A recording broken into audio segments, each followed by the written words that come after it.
Supervisors, it's 9 o'clock, and St. Croix County Supervisors will open our... I can do it harder. He doesn't want to break the table. Yeah, I don't have anything to hit it on, so... It's 9 o'clock, January 5th, we'll open our meeting, the St. Croix County Board of Supervisors. And I don't see our minister here today, so we'll all stand for a moment of silence, please.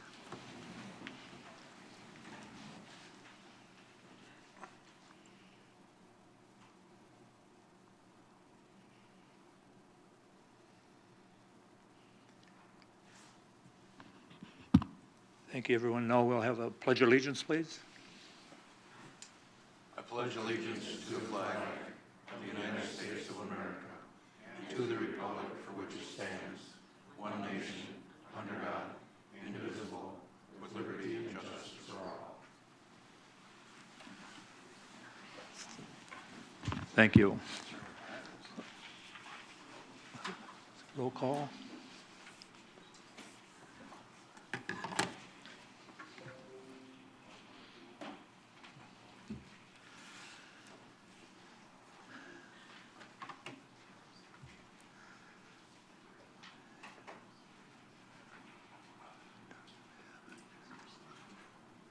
Dan Hansen.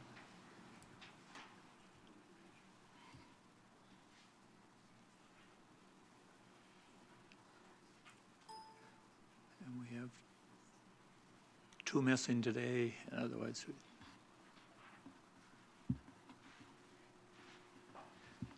so we'll move on to our public comment part. Is there any public comment on anything that's on or off the agenda today? Looking for public comment on or off the agenda.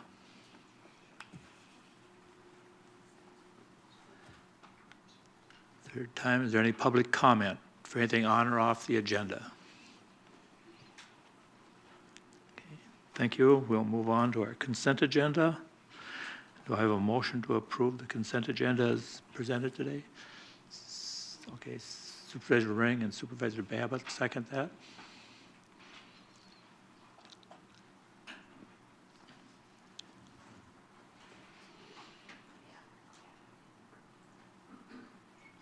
Is there any discussion on the consent agenda? If there's no discussion, we'll vote at this time.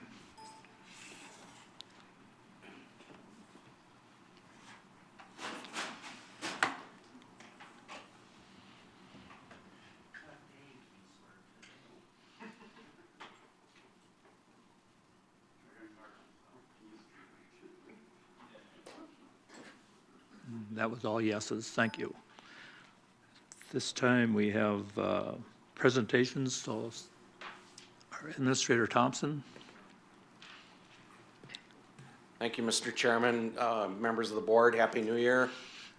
First county board meeting of the year, and we're off to a good start. I'd like to recognize 2 employees this morning that have made a difference in their jobs, made a difference in the lives of department employees that work within the department and our citizens of St. Croix County. The first acknowledgement this morning is for Bob Heisey. Bob currently serves as the Resource Management Administrator, and over the course of Bob's almost 30 years of service to St. Croix County, he has made a difference in terms of his work with the resource management function of county government, which is when I worked way back when in Dunn County, it was land and water, but it's changed, but it's all the same. He's responsible for managing, as part of the community development department, the land and water resources of the county. And that includes also our parks as well. Some of the accomplishments that I'd like to highlight, and I think it was in your packet, he led the a pilot project with 4 different counties, Polk, Pierce, St. Croix, and Dunn. It was titled a producer-led project, and it was one of the first watershed management initiatives in the state. And we were part of a 4-county initiative, and Bob was instrumental in leading that effort with the Dry Run Creek. He was also very involved with the parks, the development of nature's playground in the Glen Hills Park, and also the Bookworm Trail project at the Homestead Park. He was also instrumental in working with the Terror in the Glen, initiating this project. The project has been in its 3rd or 4th year now. The proceeds of this event go towards the Glenwood City Topper Partnership Foundation, which goes towards academic and scholarship programs. All the money that is achieved through this event is donated to that very worthwhile cause. He's also made a difference in a lot of initiatives at the county, kind of outside of his comfort zone. Early on, when I started, Bob was, I saw that he had a lot of initiative and the ability to think outside of the box, and he was instrumental in helping me with the development of our initial strategic plan. He was also instrumental in developing the initial pay-for-performance program. These were all work groups that were set up, and Bob helped out with each. He was also a very active member with our wellness committee and all the efforts over the years to improve wellness amongst our employees. And if any of you have ever attended some of the summer picnic events, Bob was always there helping out wherever needed. So he will be missed. He has told us that he's going to officially retire, but I might try to, ask him to stick around and help me out with a couple other projects that we're working on. But Bob Heisey's a real great guy. Those of you that have gotten to know him, I think it's worthy to note that during the summer months, he would bike in from Menominee, Wisconsin. He would bike to Baldwin each and every day and bike home, and I can't imagine that, but that just shows the kind of the grit that Bob Heisey has. So I'd like to just introduce him for him to say a couple last words before he officially retires next week. Bob? Well, thank you. I don't know if it was grit or just maybe stupidity or just a way to work out stress. I don't know, but it worked. I do want to thank you for the recognition. There are a lot of folks that, get a job and don't like their job and do that their entire life. That wasn't my case at all. This was a position I enjoyed working in. I loved doing it, and so it really became fun. So I do want to thank this Board of Supervisors for all your support, the administration, my supervisor, and really I want to thank a lot of my past county board members, because those were the folks that really tailored and mentored me to become a better manager than what I was. So I really appreciate that. And most of all, I really want to accept this recognition because of my staff.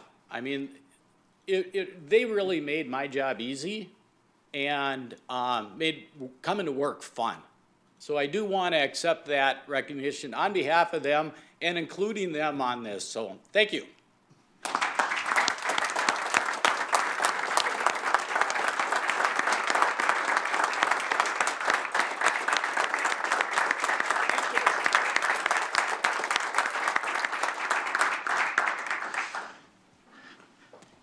Thanks, Bob.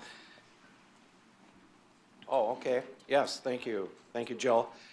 There is a retirement celebration for Bob Heisey and Dave Larson Combined, Bob and Dave had 64 years of service to St. Croix County. This will take place on Thursday, this week, January 7th at 2 o'clock, out at the Baldwin Ag Center. So those of you that are free on Thursday afternoon and you want to stop in out at the Ag Center, we'll have a little celebration to honor both Bob and Dave Larson for their years of service. Thanks again, Bob. Thank you. Yeah, thanks, Joe. The second recognition this morning is for another individual who's made a difference. Her name is Colleen Linder. And Colleen is Fred Johnson's executive administrative assistant for the Health and Human Services Department. And early on, when the new service center was opened up, it became apparent that there might need to be some, I don't know, how would you say, decorating or some displays of artwork or pictures on some of the halls and rooms throughout the service center. So Colleen, on her own, jumped on this initiative, and she has developed what we call now in a new light program, and it's a gallery of artwork that's displayed out at the service center, and it's working through the Northwest Passage, which is I'm going to read this so I get it right, but it's, help me out here. It's a strength-based therapeutic program that is designed to harness the power in art and nature under the principles of positive psychology for children in residential treatment at Northwest Passage.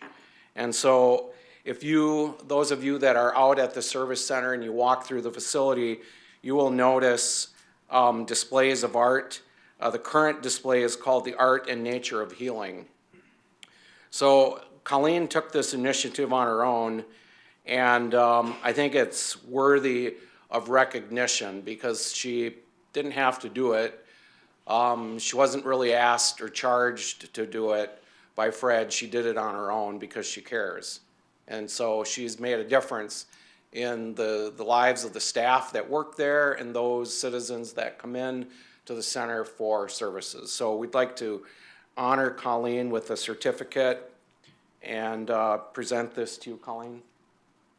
In recognition of your dedication and service to St. Croix County, our sincere gratitude is extended to you this 5th day of January. It's signed by myself and Roger Larson, the board chair.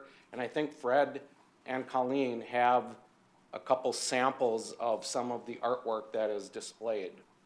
And Colleen, you can say a few words too if you'd like to. Yeah, I just want to point out that the real emphasis on this is consumer-driven artwork.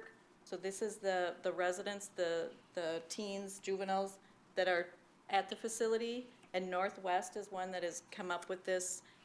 They use it partly as fundraiser, but they also use it just for the staff and the residents this is part of their therapy. So they're immersed in nature, they're immersed in the community, and do photography, and it's part of their therapy. There will be, as he mentioned, as Pat mentioned, it is a gallery, so the hope is that we'll be revolving artwork quarterly, and so it will be different themes. This particular one is nature, but it's they focus sometimes on just women, so teens, females that can go out and photograph different women where they hope to be someday or that they would like to be.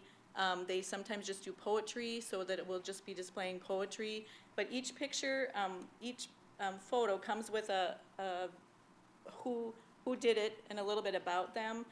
So this is a 17-year-old. I love to write and sing. I struggle with relationships and addiction. Photography and writing are everything to me. I lost myself, but now I'm found.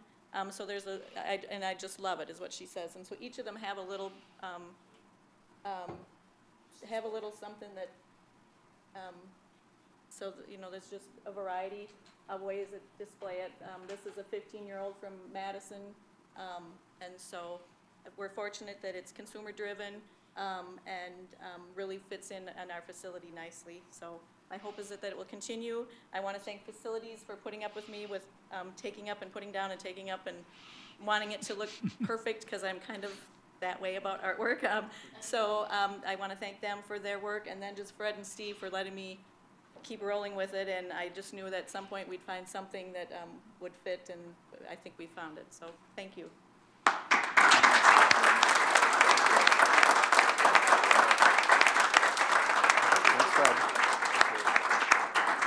Okay. Thank you, Mr. Chairman. You're welcome. We have some appointments now. Do you have those, Mr. Thompson? Thank you. The first appointment is to the IFLIS, the Library Service Board, and we're appointing Judy Ochterhoff, Supervisor Ochterhoff. So we need a motion to Yes, you approve do. that. So Supervisor Peterson and second by Supervisor Berkey. Is there any discussion? If there's no discussion, as soon as we get the motion and the second up there.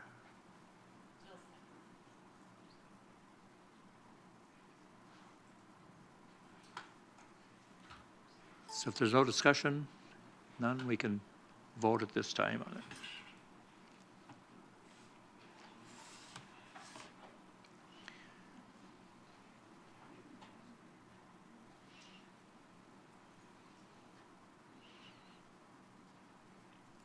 One abstain, the rest are. Well,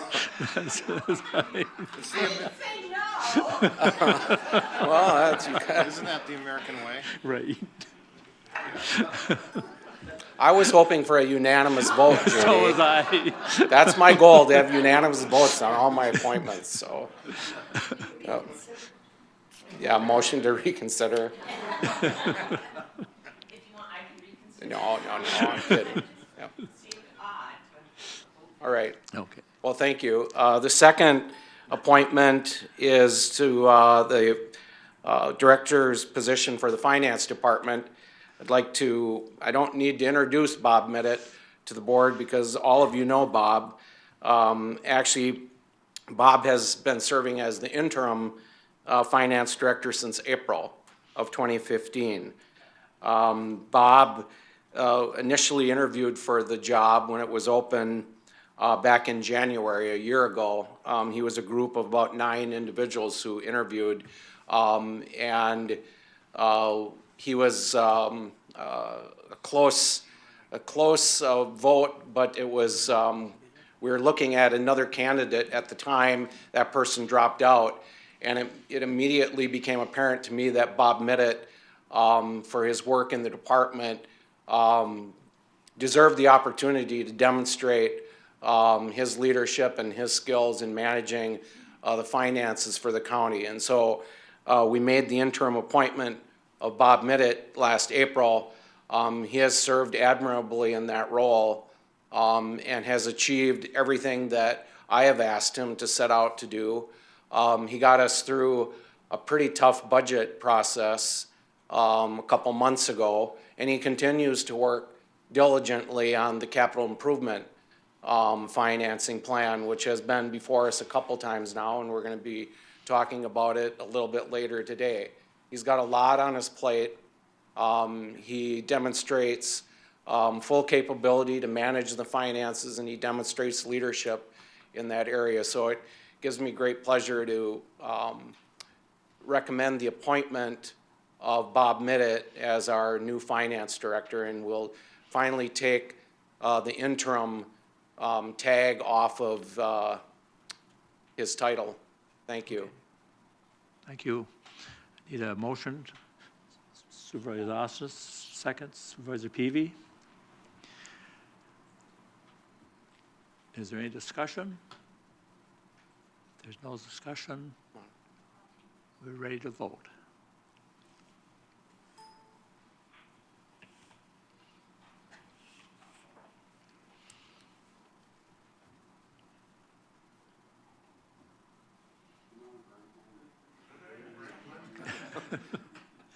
And that was all yeses. There we go. Thank you. Thank you, Bob.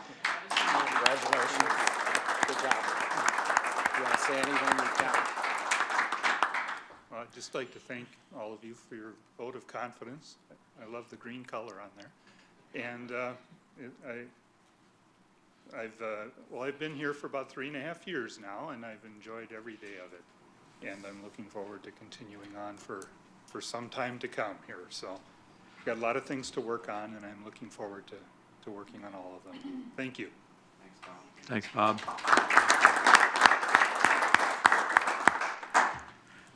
At this time, we'll have annual reports, the one from the county treasurers. Roy Noble, please. Hi, everybody. How you doing? So first of all, I'd like to start out by reading the Treasurer's Office mission statement. So our office, what we do is we provide service to the public and to other units of government in the most efficient and effective manner. The work of the Treasurer's Office directly aligns with the county strategic plan in that we provide service that supports the financial health of St. Croix County. I'm going to briefly read some of our responsibilities that the office is basically responsible for. So in addition to collecting property taxes, as you all know we do, we also collect, receipt, and balance and deposit county monies each and every day.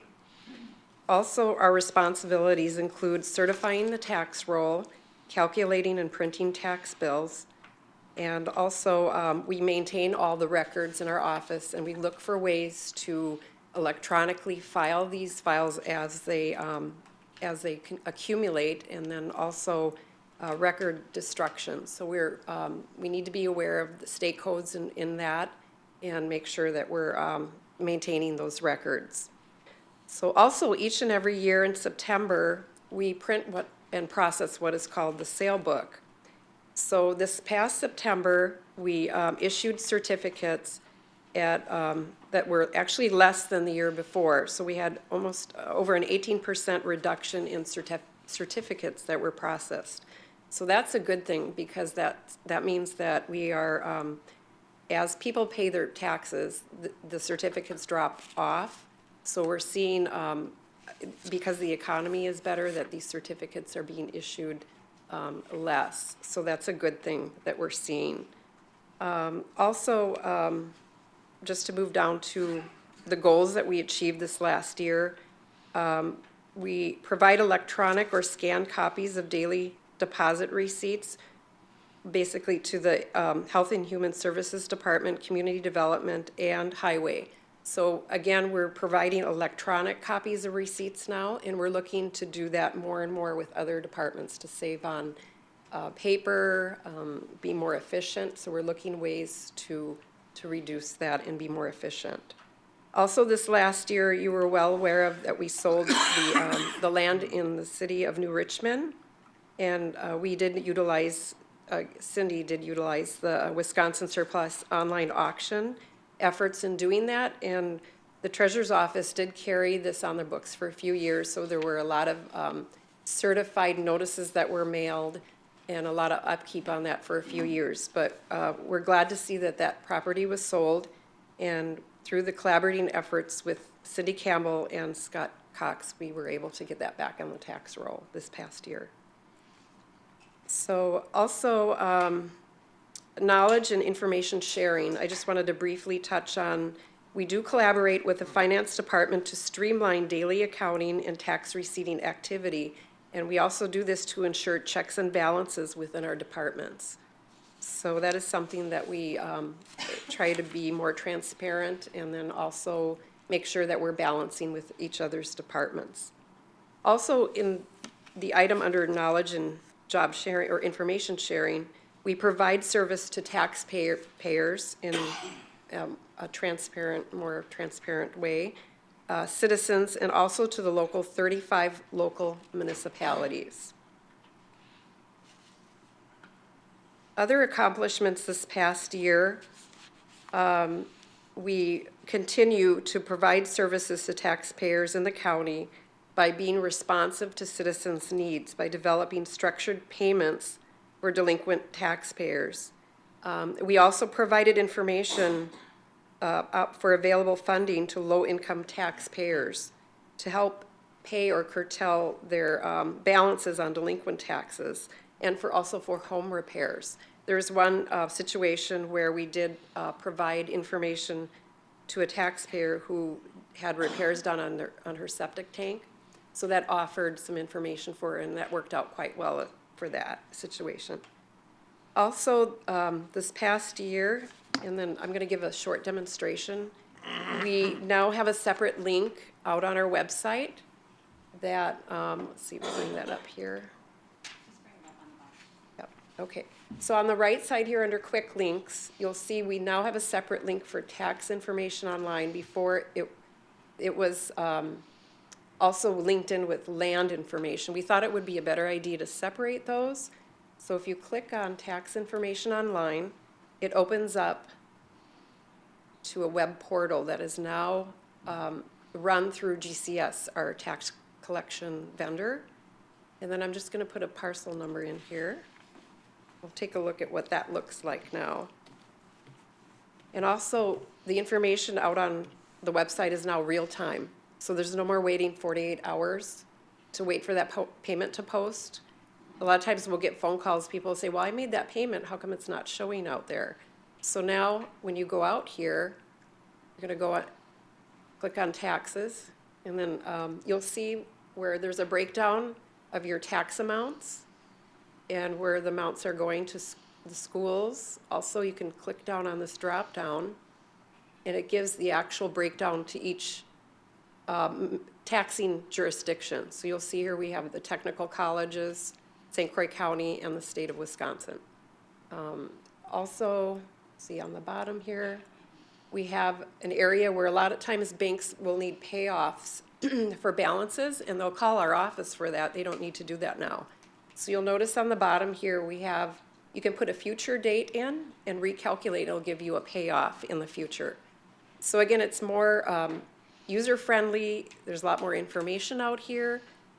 It'll cut down hopefully on the phone calls, people calling wanting payoffs, and it's very easy to use. So again, it's real time, and we find a lot of people are commenting on it as they're finding this, and they really like the enhanced look of that. Also, you can make a payment online. If you click right here, it'll go right to our point and pay vendor, and you're able to make a credit card payment or electronic check payment right, onto your taxes there. So again, we really like that new look.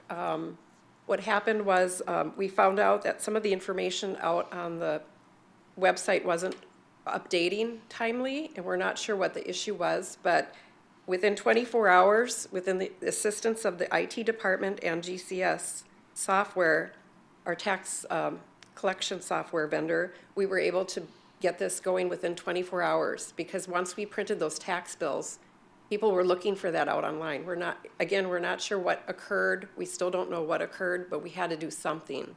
So again, within 24 hours, we put this together, collaborating with IT and our vendor, and we were able to get this out there for everybody. So it was a good situation on that. Are there any questions regarding anything? Okay.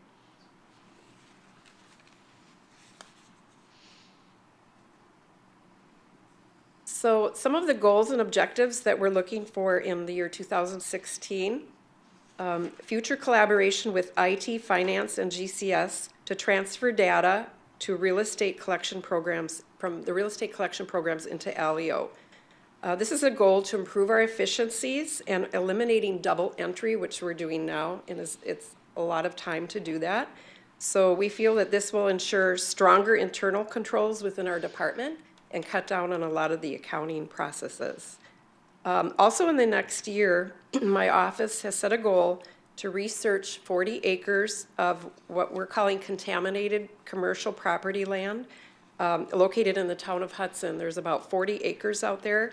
We're researching some ways in which we can do cleanup or redevelopment on this commercial property and get it back on the tax roll. So we're finding that this is going to probably be about a year process, but we want to make sure we're doing things correctly. So this is something that we're shooting for in the next year.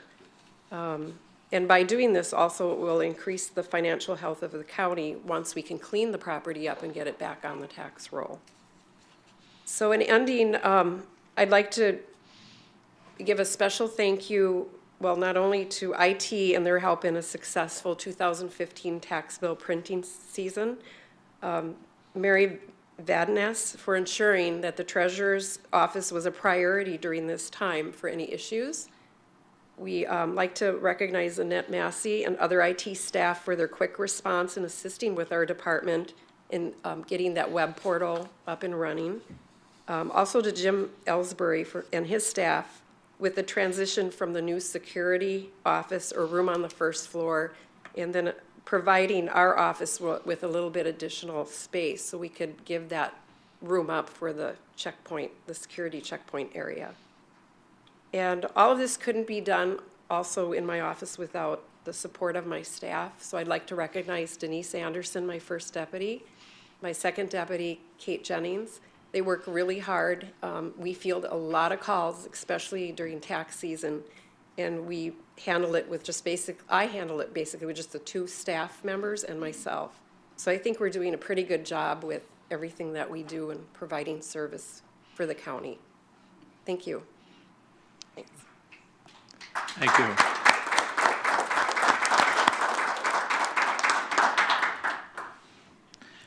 At this time, we'll turn it over to Cindy Campbell and the county clerks. I'm going to stay put here, if that's okay. My report is in the packet, and I'm not going to go through it, but I do want to highlight just a couple things.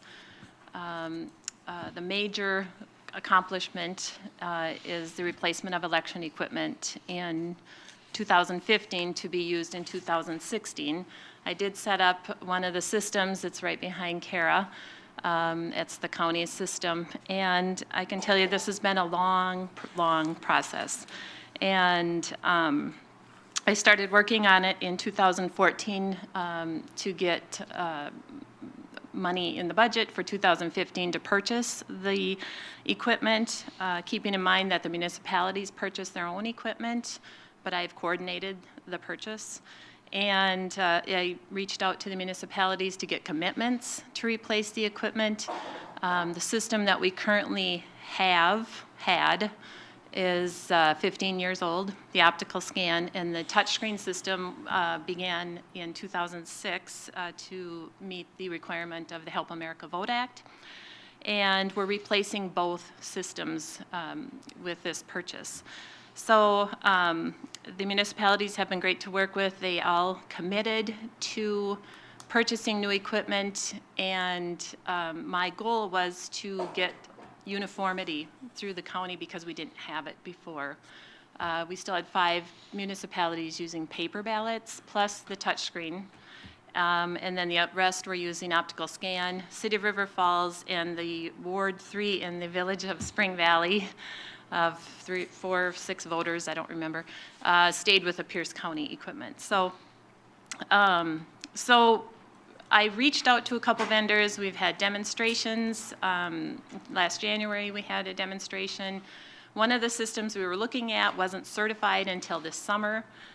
It became certified, and I met with the vendor, and who actually gave me the money I budgeted, the amount that I budgeted for. It came out a little bit higher than, quite a bit higher than what he had originally told me. And so I reached out to the other vendor, and their equipment costs were higher than what the commitments came in, what I had requested for commitments.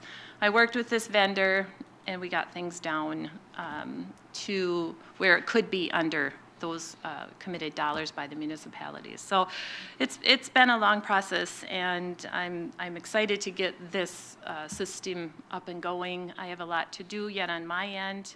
Part of the county purchase included the ability to receive results via modem, to be able to print ballots on demand if we're running low on election day, to be able to burn the flashcards, not do the programming, but actually burn the programming onto the flashcards, and and then reporting, obviously, for the website and anybody that requests them. So I appreciate working with John Allegro in IT. John worked with this vendor and the equipment when he was in Washington County, Minnesota, and was familiar with it. And he has, IT actually purchased some of the hardware themselves, or outside of the vendor, which was a cost savings to the county. So he was familiar with that. So that I really appreciate working with John and the other IT department for they're working with a network part of it now, and that's not quite set up, but it is coming forward. So the equipment has changed significantly since what we've had for 15 years. Technology's improved, and when you go to vote, I hope you notice that.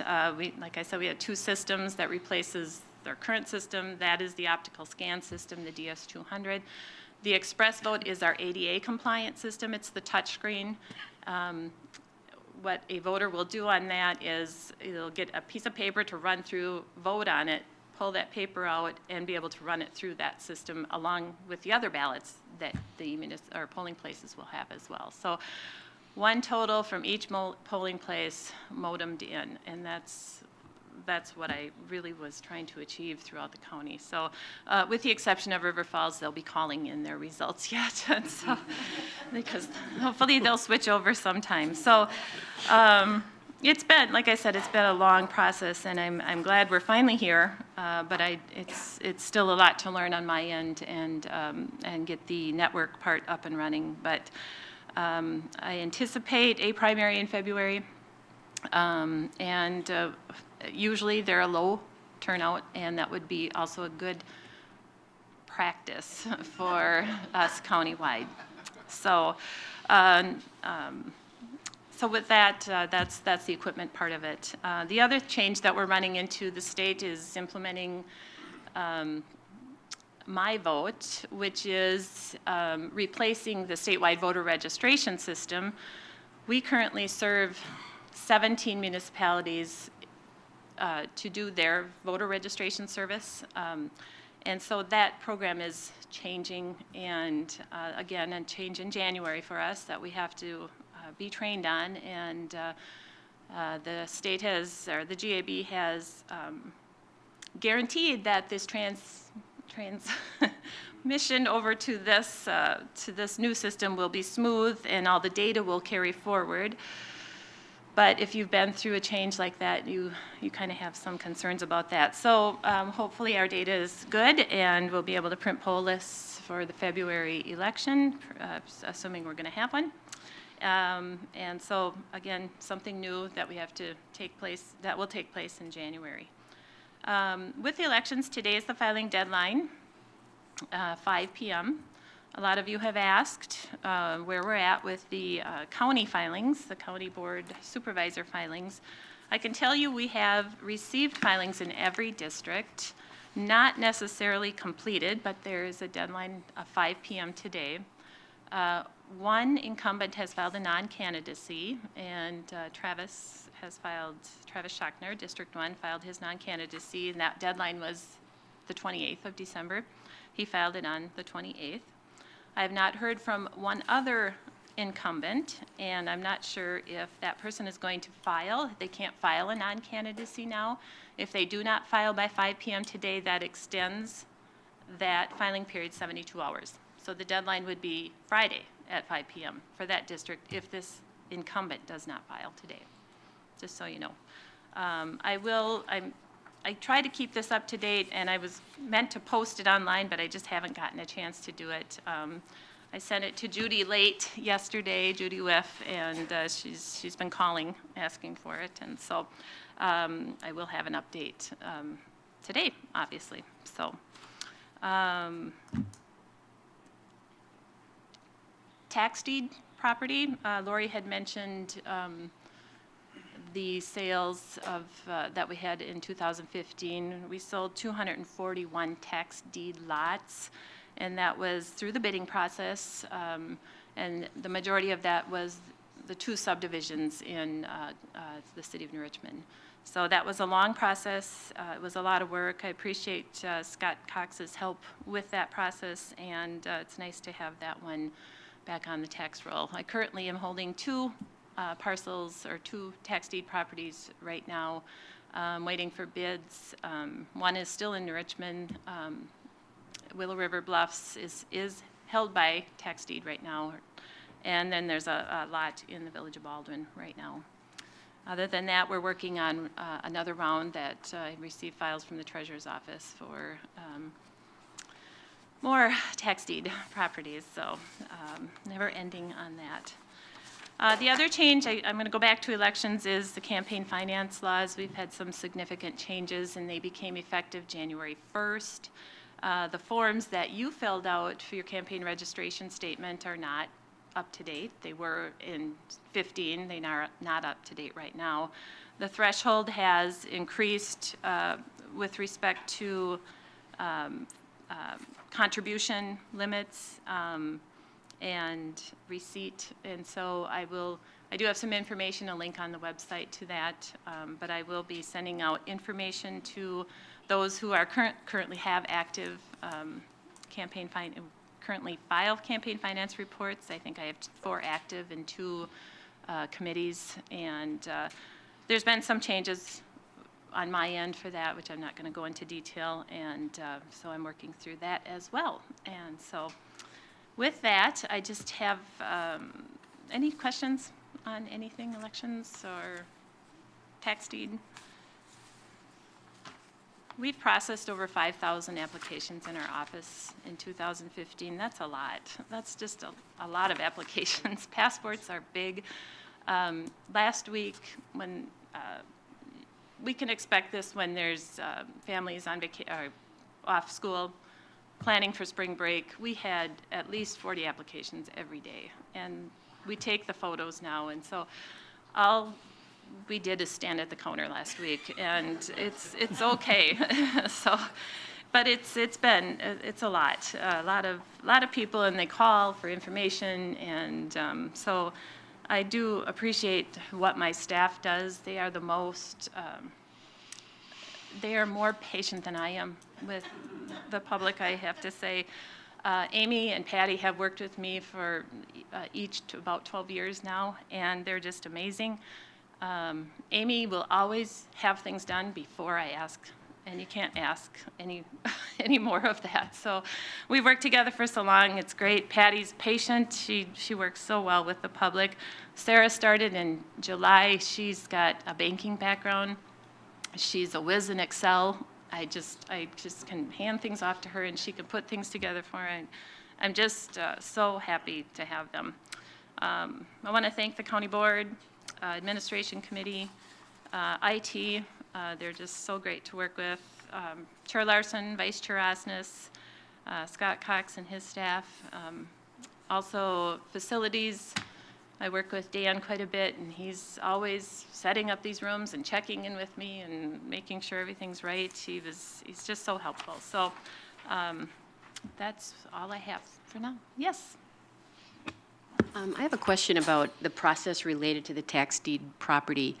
You know, in the last year, or in one of those properties that you're looking at, I think our county board chair alerted us, hey, maybe there's an opportunity for conservation or county park land, or, you know, we've had these towers, we have needs for towers. Is there a way that the staff can be made aware, or is there a process in place where, just so they can be filtered, if there is an opportunity or a need? You know, I'm thinking about something like, one, it could be opportune parkland, or it could be, you know, a 911 tower, or something like that, or an easement for a highway. So are those, is there a process or for just alerting maybe different departments that this is available, just part of a filter in the process? Sure, I don't do that right now, but I could. I did notify Bob Heisey a while back. It was part of the rec plan, is that, or what plan am I thinking of? It's part of that to notify the parks for any potential parkland. So yes, I could do that, and it's just, this last batch was rare, very rare. We don't usually get things like that. And the things that I have now are just small parcels, and so I'm working with Scott on some of those, had questions out to them. So it's rare that we get anything like that for parkland, but. Any other questions? If not, thank you, Cindy. We'll move on to Administrator Thompson's financial reports. Yes, thank you, Mr. Chairman. In your packet, you have financial reports reflecting activity through the end of November 2015, expenditures and revenues. Bottom line, year-to-date expenditures, we are at 82% of budget for expenditures and 96% of budget for revenues. So we'll have year-end activity at our next month's meeting, preliminary year-end activity at next month's meeting. But at this point, it looks pretty good in terms of expenditures and revenues where we should be at this time of year. So I don't know if there are any questions. Supervisor Hanson. Just a short one. I'm looking on the law enforcement line. It looks like we've spent about 61% of the annual budget at this point. I'm wondering, are you having expenses forthcoming, and why is there such a discrepancy between the annual budget and the expenses, the expenditures? I see 83% of the budgeted expenditures for law enforcement. Are you looking at expenditures or revenues? No, I'm looking at the 2015 capital, the sheet entitled 2015 capital. Oh, capital? Sorry,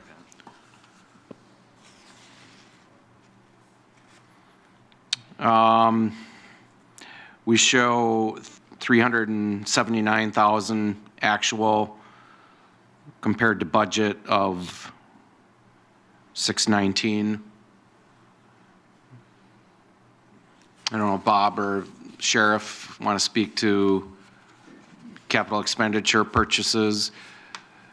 A little bit later on in our discussion today, on our agenda is actually a carry forward resolution. So some of the items that are in the 2015 capital improvement budget that have not been expended, you'll be taking separate action as a board on a resolution to carry forward some of those capital improvement dollars into 2016.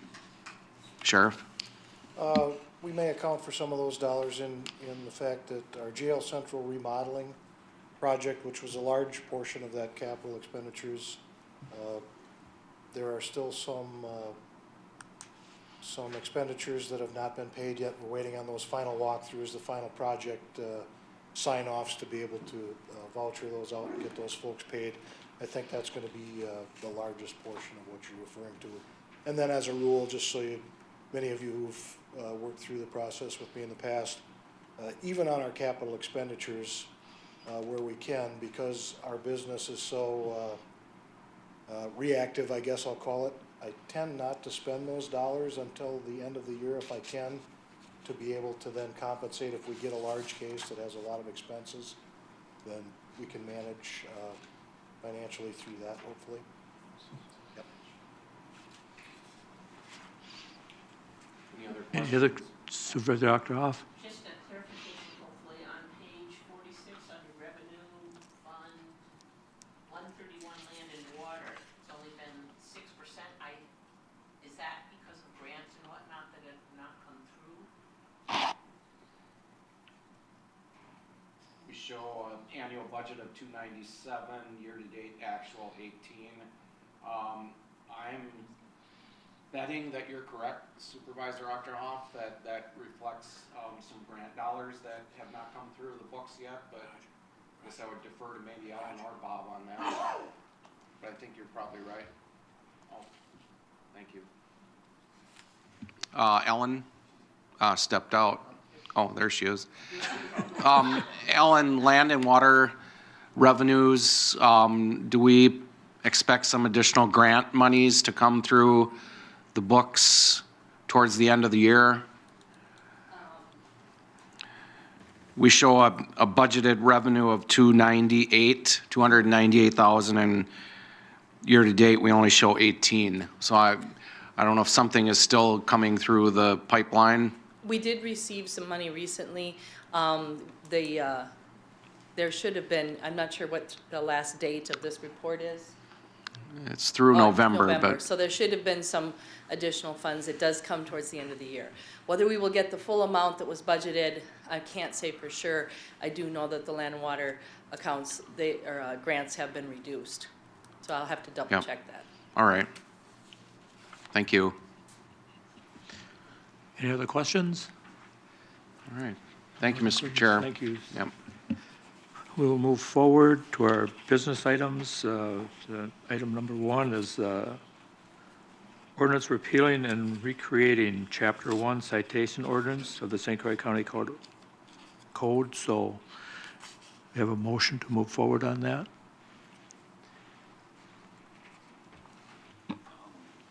Supervisor Ossos makes a motion. Do I have a second? Supervisor Berkey, second. Now the floor is open to discussion.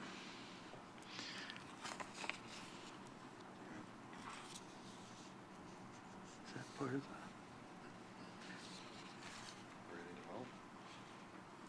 no discussion? Everybody familiar with that? It's part of the Sheriff's Department, I believe. I just have a question Supervisor on, Ring. were these amounts changed? Is that the basic difference or updated or, I can answer that. thanks. So one of the projects that my office has undertaken in the last 6 months is updating this ordinance. Typically, one way to enforce county ordinances is to issue citations, and you can utilize, or the procedure is to utilize what's laid out in Chapter 66 of the Wisconsin statutes. As part of that procedure, you have to list basically a bond amount, which is the amount that and I liken it to a traffic ticket that you pay plus various court costs, so that you don't have to come to court if you don't wish to contest it. So this ordinance is simply an update from the ordinance that was originally adopted in 1989. Our office worked with the Sheriff's Department, Human Services, and any other affected departments. Also, we added a number of ordinances that are now available to, if you pass this, available to pursue by citation in the Community Development Department. So it really is a comprehensive update of the ordinance. Thank you. Any other questions? Any other discussion? Supervisor Ring? So just a question, in the past, we did not have this option for community? There were no citations related to violations? Our Community Development Department in the citation ordinance, we did not have the ability to write, we did not have the ability to write for most offenses because we did not have the particular sections laid out in a bond deposit established. Correct. And so I think it said that, so the director, the community development director, and there was one other person who could issue these, or is anyone else, or local law enforcement? Local law enforcement. Is it countywide, local, 30 from all the local units Actually, of it would be government? the Sheriff's Department. The Sheriff's Only. Department would be they can issue a citation for any violation enumerated under county code, and the other individuals are limited to their specific area. So typically, a sheriff's department's not going to issue a citation for a zoning violation. That's going to be done by the community development director or his or her designee. Supervisor Hanson? I'm wondering if this has been through a committee. Has there been a committee of the county board review this before it comes as a resolution? Yes. Which? It's been reviewed by the Committee on Administration, or Administration Committee. Thank you. Supervisor Berkey? There's also the entity of public health, correct? Correct. So we worked with everyone we worked with the departments who were affected in establishing the bond schedule, and we presented the schedule to the Administration Committee last month. Any other questions? Discussion? If not, it's time to vote on this.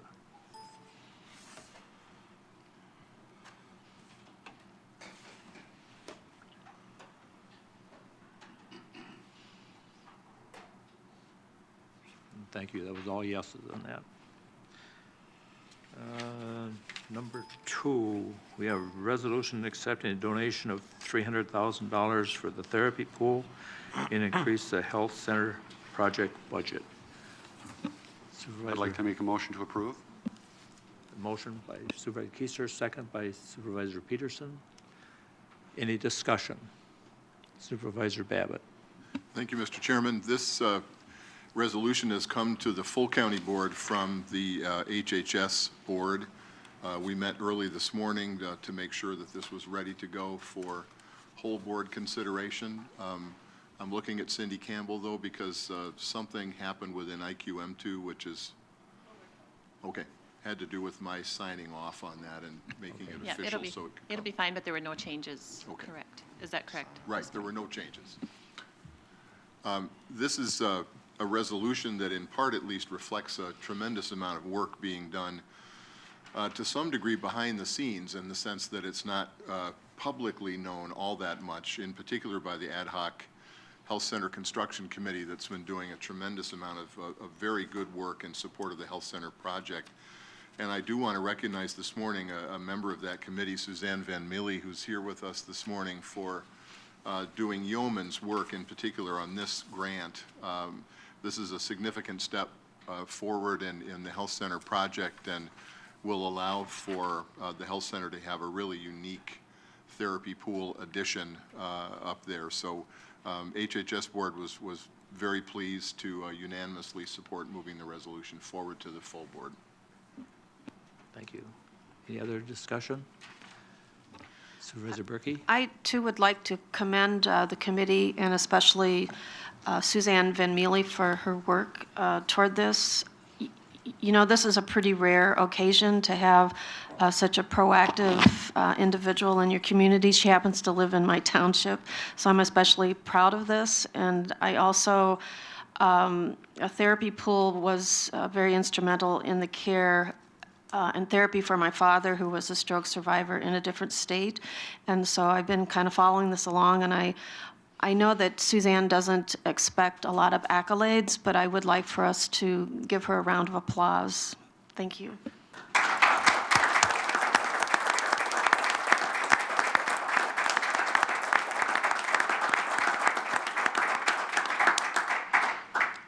Mr. Chairman, Suzanne has asked to say a few words, if I may. Sure, Suzanne.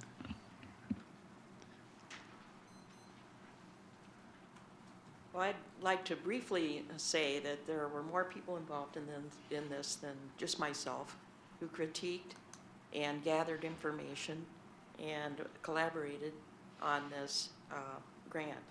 And we want to especially thank the Fred C. and Catherine B. Anderson Foundation Board for approval of this $300,000 grant for the therapy pool addition. It was given to the fund to benefit the St. Croix Health Center, a fund within the New Richmond Area Community Foundation that is affiliate of the St. Croix Valley Foundation. Also, we want to thank the New Richmond Area Community Foundation for waiving fees so that the entire $300,000 goes toward the pool addition.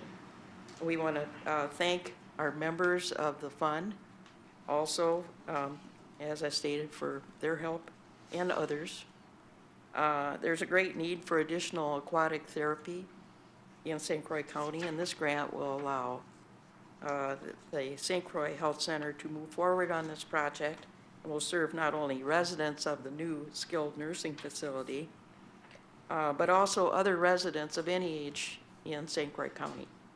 The goal of the fund to benefit the St. Croix Health Center is to recognize, support, and amplify the quality of life for the St. Croix County Health Center's residents and other residents of the county and in the area in the need of aquatic therapy treatment. The committee is working to encourage the community to support the facility through volunteerism and monetary contributions. The funds solicited will be used for projects such as the therapy pool that would not otherwise be funded. And I have a donation form here, so I won't be standing at the door as you leave, but anyone, anyone who would like to contribute will certainly take those contributions. Thank you. Thank you, Suzanne.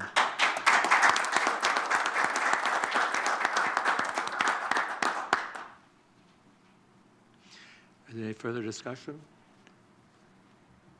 We have a motion and a second on the floor. Where did we miss the second?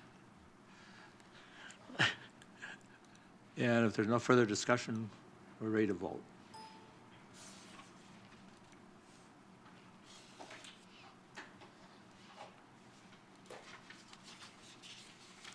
That was all yeses. Thank you.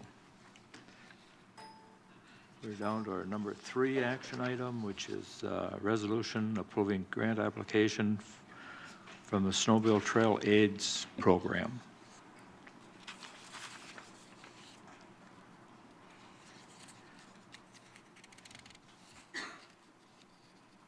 Do we have a motion? Motion by Supervisor Berkey, second by Supervisor Ring. Any discussion on this? Do we want somebody to come forward and speak on it? I can. This is a requirement by the State Department of Natural Resources for the County Board of Supervisors to have a resolution on file to authorize the acceptance of state funding for the snowmobile trails maintenance. Okay. So it's an annual resolution that we bring before you. Yeah. Any discussion, any questions? If there are no discussion, no questions, it's time to vote. We have a motion and a second. So.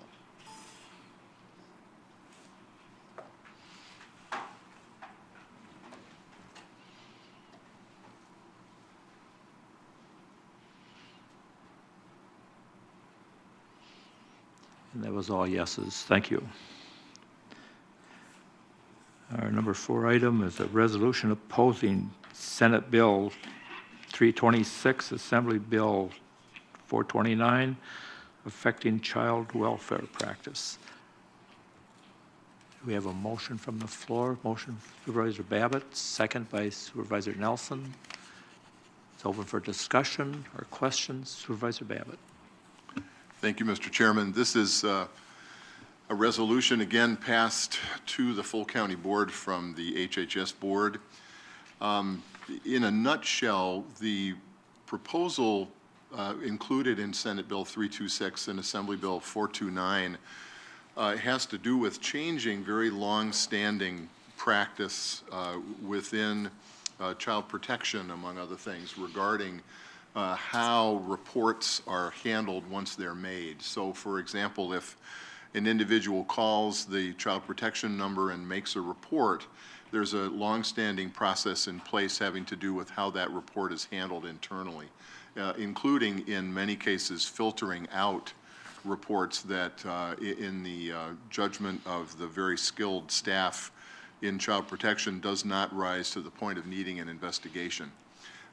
What the Senate Bill 326 and Assembly Bill 429 does is essentially eliminate that process of triaging complaints and makes it mandatory that any complaint be handled as a complaint needing investigation. This is a complex bill involving law enforcement and the DA's office and other agencies, and when we looked at it carefully in HHS board, it seemed to us that this was another unfortunate situation where a bill had been proposed without input from the stakeholders who are intimately involved in the process, and frankly, without very much forethought in the sense of the effect that this would potentially have on counties. So we felt very strongly in HHS that we should move forward the resolution opposing these two bills. Thank you. Any questions? Any other discussion? If there's no other questions, no discussion, we have a motion and a second on the floor. It's time to vote.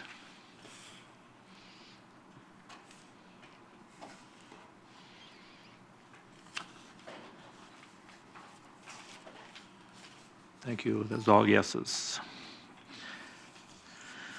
We'll move on to our number 5 on the list. It's a resolution amending the Human Resources Policy and Procedure Handbook.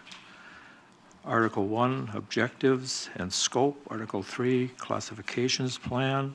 Article 6, Salary Administration. And Article 15, Employee Performance Evaluation. I need a motion from the floor. Supervisor Schoberg is the motion, second by Supervisor Berkey. The floor is open to discussion, or if somebody wants to. Supervisor Schoberg?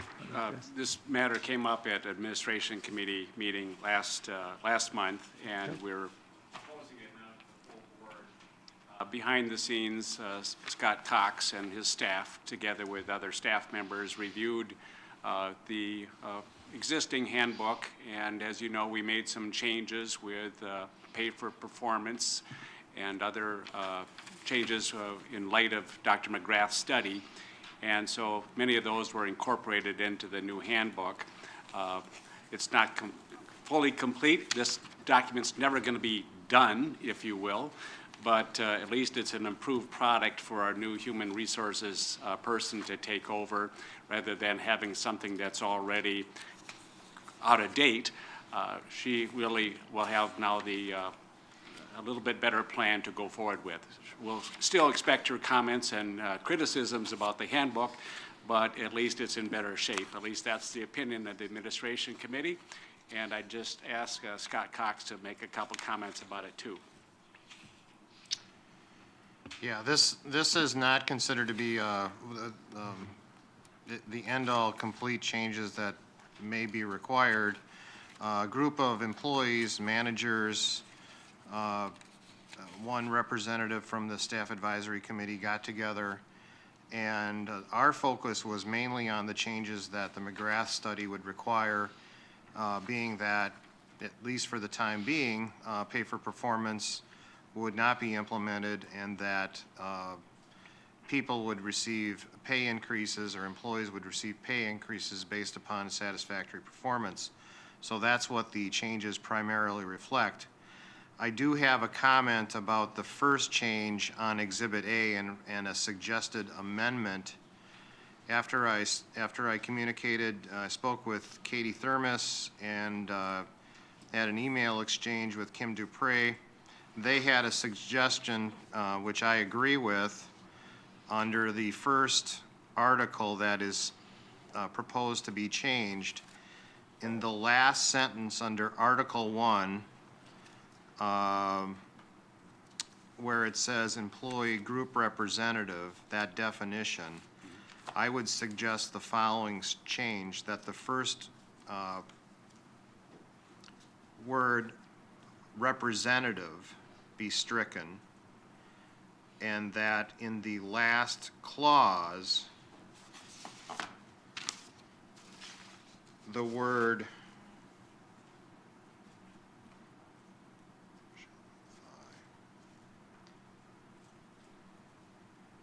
shall be stricken, so it would read as follows. Each employee group shall notify the Human Resources Director of their representative by January 1 of each year. And so the intent of that language, that if there are employee groups, we just want to know who their group representatives are so that they receive notice. So. Supervisor Nelson? You read that back again? Sure. I'll read the sentence, what it should be. each employee group shall notify the Human Resources Director of their representative by January 1 of each year. And we would achieve that by striking the first representative in this last sentence under Article 1, and also striking the word Status. shall. No, status. Status. Yeah. Excuse me, status. That's correct. Status in the last clause. So I need a motion to amend. I'll make the motion.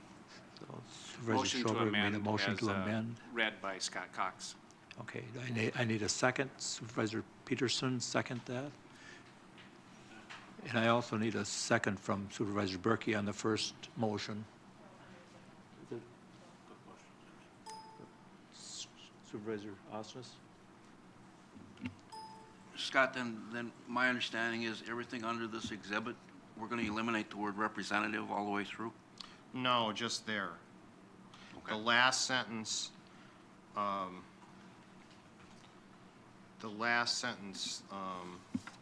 under the definition of employee group representative, the first reference to representative will be stricken, and then status will be stricken in the last clause of that sentence.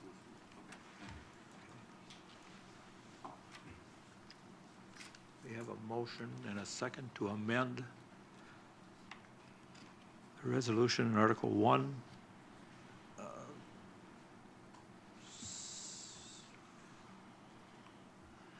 If there's no discussion, any questions on that?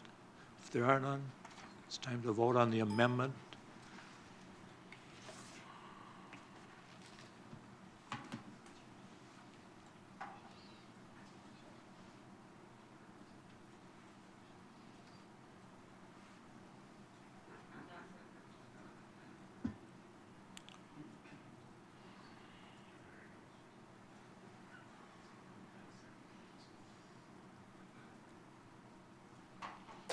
Thank you. That was all yeses on the amendment. Now we have the original resolution on the floor. Supervisor Kiesler.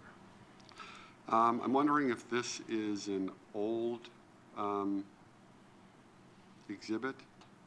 And I look to Scott Cox because at the admin committee, I believe in section 6, Article 6, section 4, I had offered an amendment, which I believe passed the admin committee, to state placement above step 6 requires approval by the county administrator, and then we added and be reported to the administration committee. And that isn't in this version. I'm wondering if that wasn't. I have the version up where it is. It is included. I'm on page 90 of the budget packet. Well, I apologize. That didn't carry over. If you look at Exhibit A. Do you have a page number? Page 75. Page 75.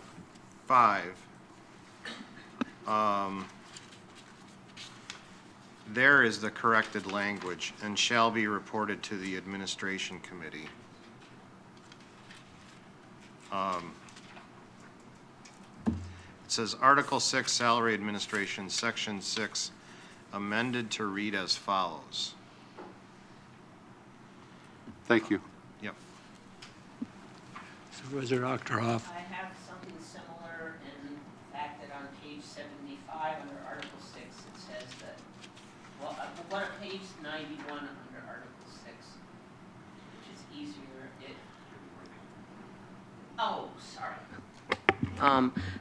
page 91, Article 6, Section 1. It says employees must have a performance evaluation that indicates satisfactory performance, and on page 75, it says within that year or the previous year, but we did not carry that forward just in your situation. It wasn't carried forward in both places, and it should be.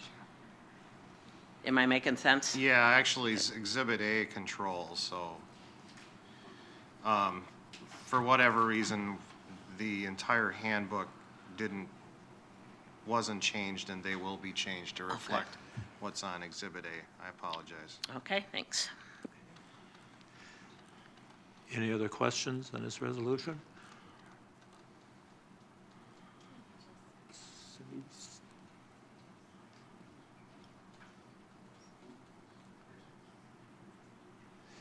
Okay, we have a motion and a second on the resolution on the floor, the amended resolution.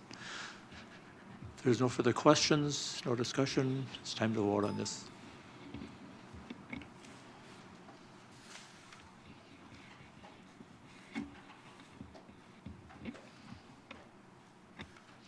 That's all yeses. Thank you. Our next resolution on the floor is a resolution to approve budget carried forward for 2015 capital projects. I need a motion from the floor. Supervisor Cook, second by Supervisor Nelson. Floor is open to discussion. Mr. Chairman, as I mentioned earlier to Supervisor Hanson, in regards to the 2015 capital improvement budget, we had an approved budget of little over $2.2 million for the 2015 capital improvement budget. Of that authorized budget, approximately a little less than $1.5 million of that has been spent. So therefore, the resolution before you authorizes the carry forward of the remaining balance of $758,000 to carry forward. We also approved a contingency fund request of $92,000 for the Fair Board. Although I think that work has been completed, I don't think the funds have been, I don't think that the transaction has occurred yet. So we're also requesting that those dollars be carried forward so that when and if we pay that bill, the dollars will be there. So you have a resolution authorizing the carry forward of $757,875 plus $92,000 in the contingency fund. This is at the recommendation of our new finance director to carry forward these dollars, and the resolution is sponsored by the administration committee. Are there any questions? Supervisor Osnes? I don't know if this is for Pat or for Bob. At the request of Highway Commissioner, he's wondering if that there's a mistake regarding the highway wiring software, and that should be in reflection should say 35,000 rather than the 25,000. Well, actually, when this list was prepared, I had asked other people to what they were anticipating to be spent, and so there are actually three lines on here where the anticipated spending didn't take place, and that was one of them. So for the highway wiring, we still have the full 60,000 that is in there. So wouldn't that 60,000 then that would be an entire 60,000 that's a carryover? If the board is willing to entertain a couple of amendments to this list, that would be my recommendation, yes. In addition, the facilities parks line, we had 50,000. There's 121,341 that has not been spent. And under park restroom and trail improvements, rather than 115,000, there's 146,130 that remains unspent as of last night. Mr. Chair, then I would move that we amend what we have here to the numbers that Mr. Minnick has given us. Do I have a second to that? Supervisor Hanson, seconds? Could, So we have an amendment on the floor to amend the numbers that were just presented. Is there any discussion? Supervisor Berkey? could you mention those numbers again? I got the parks, but there were two others that. Yes, under facilities parks, the second line, instead of 50,000, it should be 121,341. And then two lines down under park, restroom, and trail improvements, instead of 115,000, it should be 146,130. And then the next line, highway wiring and software, instead of 25,000, it should be 60,000. And I might add, to the extent that any of these invoices clear, we would not be spending it twice. Okay. We have a amendment on the floor, motion is second. Is there any further discussion? Supervisor Octoroth? I just want to make sure I understand that the numbers that you inserted that are different than the numbers that we are now looking at were because that's what the department had submitted? Or where, how come, is that what the difference was? Yeah, it was a matter of asking, how much do you anticipate you need to carry over? Oh, okay, gotcha, thanks. Okay. And then- Supervisor Osmus? And then, so then, Bob, these numbers that we have now, they are in fact through the end of the year? That we're There going to, will that we be- will be carrying over into this year? Yes. Okay. Now, as I said, in the process of closing year end, we'll continue to get invoices coming in for the next 2 months. Right. Some of those may be for these items, and in which case then we would not spend it the second time. Any other discussion on the amendment or questions? If not, does everybody understand the amendment? We have a motion and a second. Supervisor Hanson, I need your second.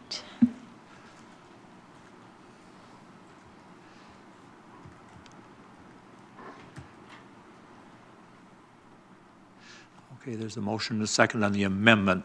So everybody understands that, so we're ready to vote then.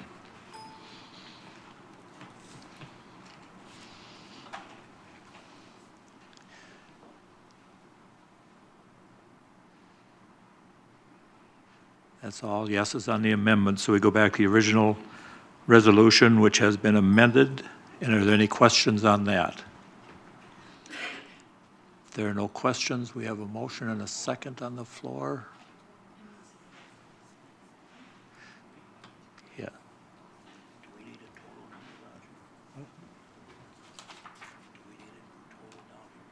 That'll change. So we have a motion and a second. Is there any discussion? If there's no discussion, it's time to vote.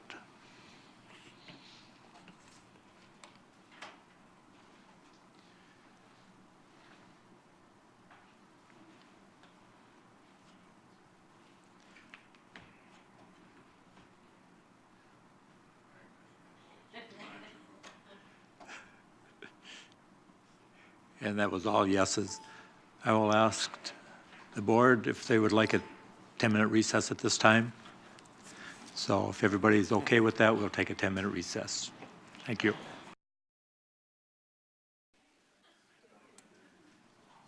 Supervisor, we'll go back into open session. And we will start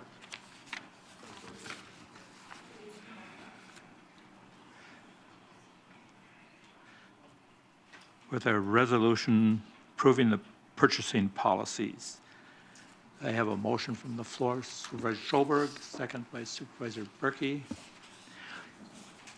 We have a motion, So- we have open for discussions. Yep, Mr. Chair, just a few opening comments. In your packet, For those of you that are suffering from insomnia, we have a revised copy of the purchasing policy for St. Croix County. This is a requirement by the federal government, Office of Management and Budget, for any entities receiving federal dollars through grant or other means.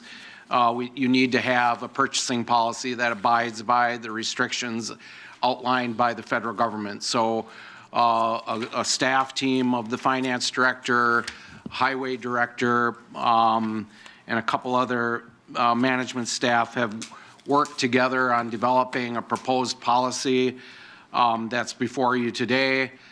We presented this to the last meeting of the administration committee. They reviewed it and they approved it, and it is before you today to act upon this. It's a requirement by the first of the year to have this in place, and so that's why we're bringing it before you today. Supervisor Octoroth. My comment is the same that I brought up when it came forth to the admin committee about you can't have names in a policy. And they did change it on the one page that I brought up, but on page 125, 126, 127, and 131, Bob Middick's name is in there. And you've got to take that out and just say, contact the financial director. Okay, I agree. We discussed that at the administration committee. But that it should didn't be, get done. I don't know, Bob, are we gonna clean that up before it? Yes, we'll get all that cleaned up. Really didn't change it between administration and the board meeting today. There are a number of things that and also going forward, there are a number of things that we need to address as well. Just to maybe draw your attention to a couple of items, like on packet page 108 under contracting authority. Fred Johnson has been signing contracts related to HHS, and this would put all of that signature responsibility on Administrator Thompson. We might want to consider changing that so it reflects what past practice has been. A lot of this is a little bit preliminary in that Highway Commissioner Ramberg was not available to contribute to this as much as we would have liked.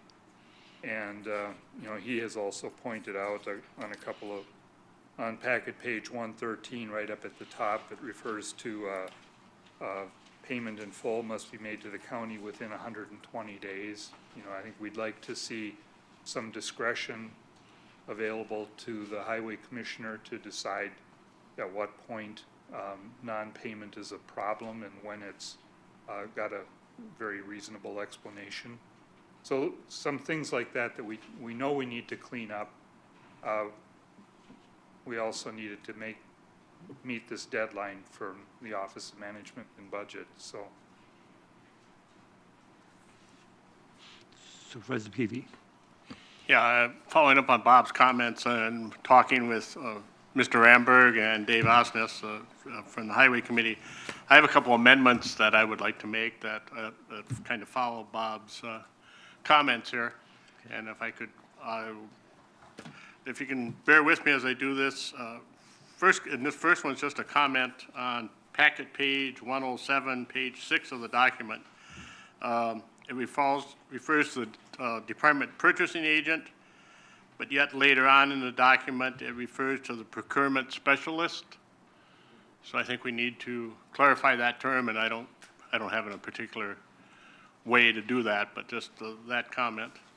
But then on my amendments, so on packet page, or on page 7 of the document, packet page 108, contracting authority, on the first sentence, and I would read how I would propose to make it. Only the county board chair, the county administrator can legally bind the county to any total lease, valued or contracted value at or above $25,000 unless state law requires the signature of the county treasurer or the county clerk or any other party. And then I would add, notwithstanding Wisconsin State Statute, Section 83.035, Highway Department contracts. And would you like me to do them one at a time or continue? I got 3 of them here. Can I is there any way we can approve this tentatively for 1 month till the next one? Because it obviously sounds like it needs a fair amount of work. And is there any way we can tentatively approve this till the next board meeting so that we meet the requirements and at the next morning see the actual finished, completed, hopefully at least 99% correct policy? Yeah, I think that's perfectly acceptable. I think what you should do, the recommended course of action would be to approve this today. We understand, we talked with the administration committee that this is a policy that will have future revisions made to it. I think the suggested revisions that the chairman of the transportation committee is making should be incorporated into those, along with possibly others from the highway commissioner. There may be others, and so I would recommend you approve this today, and it's a policy like any other policy that will be revisited for recommended changes. Now, if we can do that within a month, that would probably be advisable.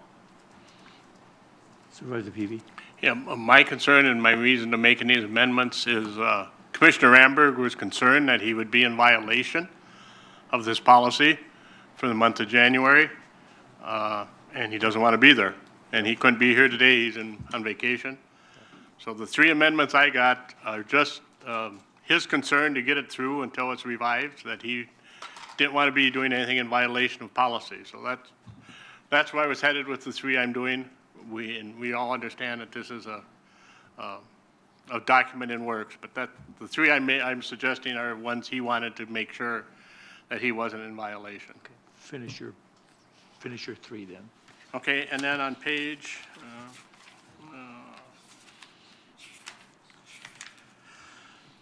on page 12, on packet page 113, let's see, it's the second sentence. This refers to the municipalities paying, and I would read it as I would amend it.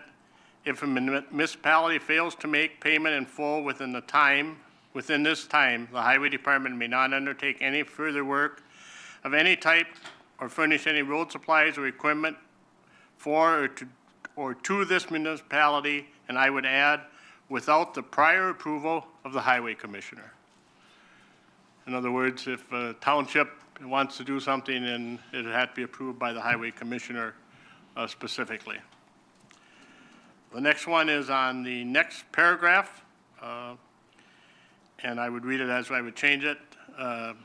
It starts with, notwithstanding any provision of this policy as permissible under state and federal law, rules, and regulations, the highway commissioner may enter into contracts to procure material for construction, maintenance, and repair of highways, valid for a period not to exceed, and I would change this to 2 years. The reason for that is, right now, the salt purchases are on a multiple year contract. Road repairs, if they're buying gravel from a private party, this extends over more than one calendar year, so that would make it 2 years. And that is the packet page 12. Yep, that's the 3 changes I would propose amended to those wording. Your motion for that? I have a motion to make those 3 And I changes. need a second, Supervisor Brinkman. There's a amendment motion on the floor. It was just read by Supervisor Peavy. Do you want us to go back through that, or do you understand that? If it isn't necessary to go through all that amendment, then we'll vote on that now.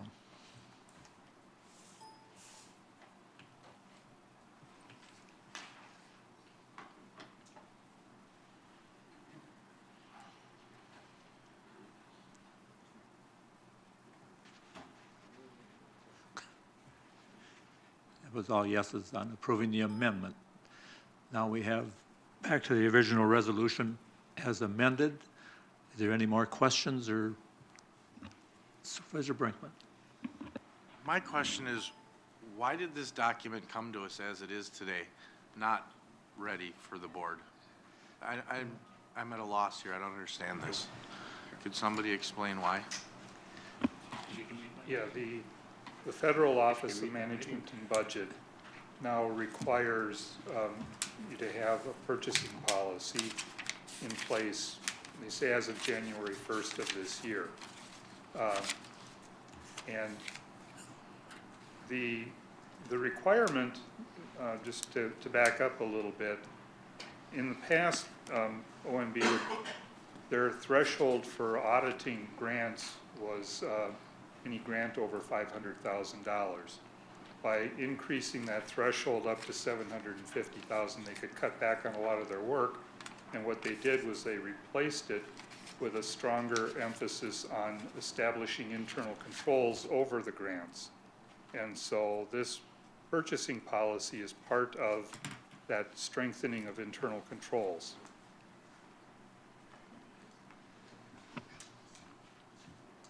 Mr. Chairman?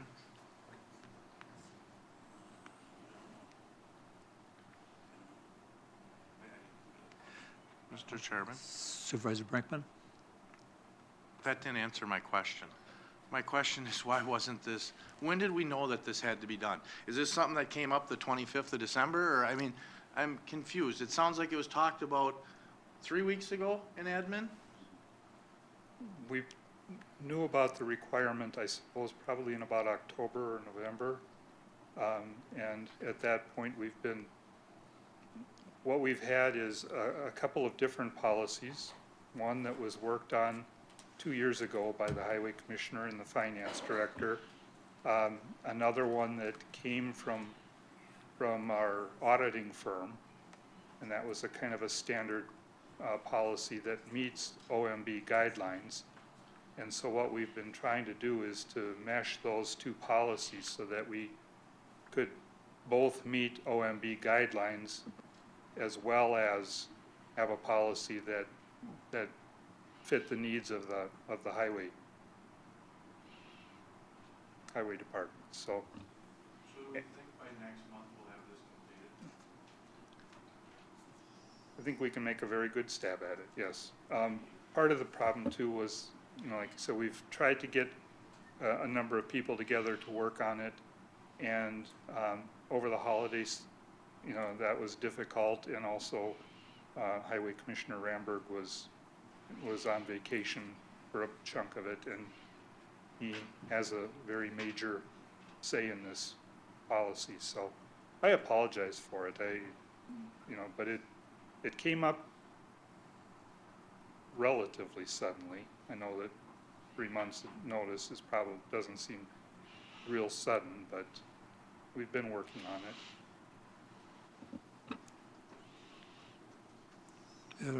Supervisor Brinkman? Question I have is, should there be an amendment that this goes back to the administration committee for further review?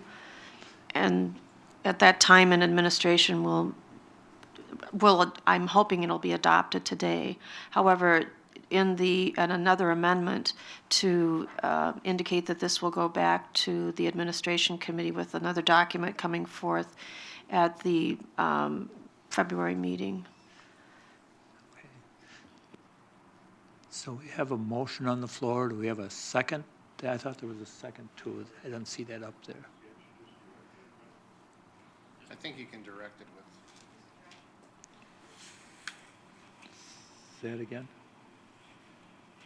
I think everybody understands that it's going to go back for corrections. Right. So we have it amended, and I need a second up there. What? No, I thought it was Supervisor Berkey. So we have a motion and a second, and it's an amended resolution, knowing that it'll go back for revisions yet. But if there's no other questions, we can approve this today. Just Supervisor Ring. I did read it, and it seems, as it was described, just to be outlined for the purposes of outside funding, and we have to follow other people's rules. But it did raise the question for me of what is our purchasing strategy? Working with supply chain people and purchasing people, it's amazing how much money can be saved when you purchase things, you know, in certain ways. So it just raised that question for me. I don't want to have anything to do.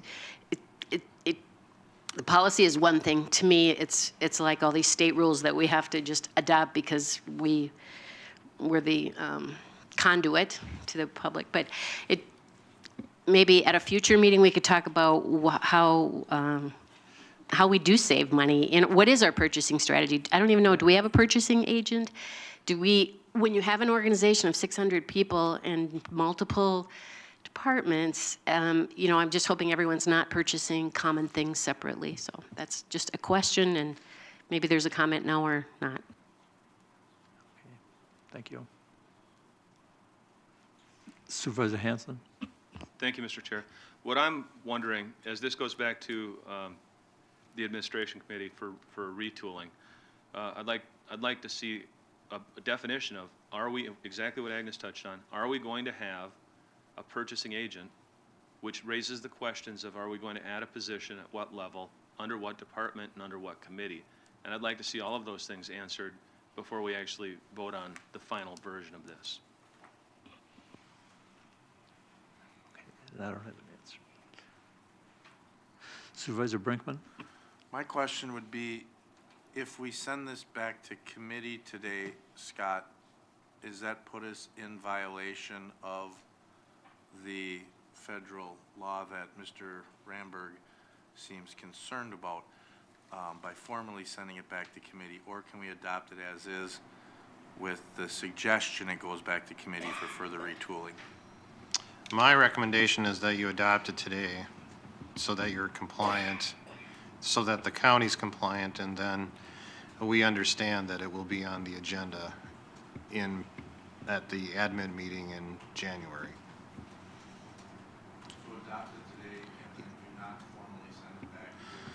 Well, you could formally send it back, but I don't know if that's really necessary because I think everyone in the room gets the message. Okay. Supervisor Peavy? Yeah, just a point of clarification, Mr. Ramberg's not concerned about being in violation of federal statutes. He's worried about being in violation of this policy. So that was his concern. It's not of the federal granting part of it. He didn't want to be in violation of county policy. So that was his major concern there. As far as purchasing, I think the highways is probably the biggest purchaser or contracting agent of the whole county. Mr. Ramberg has a purchasing, and I don't think his title is specialist, but part-time, one person is assigned to do all the bidding quotes that way. So for the highway department, they have one person that is responsible for all that. And, you know, I know in the summertime, you know, the county's purchasing $100,000 a day. So, you know, they're moving quite a few dollars. So for one department, I can tell you what they do. Thank you. Okay. Are there any other questions? Any other discussion? Then I think we'll have to vote on this resolution as amended. So if everybody understands that, we'll vote at this time.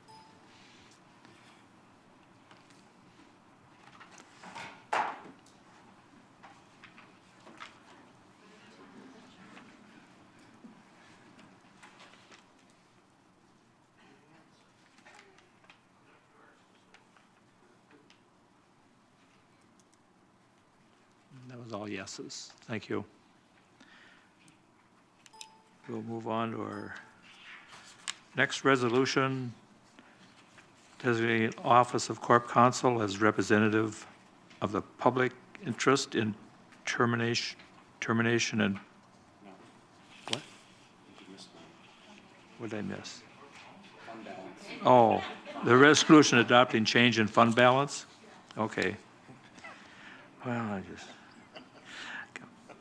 I need a motion from Supervisor Schoberg, second from Supervisor Kiesler.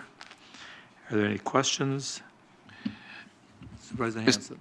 Mr. Chairman, just a couple comments. What you have before you is a revised fund balance policy.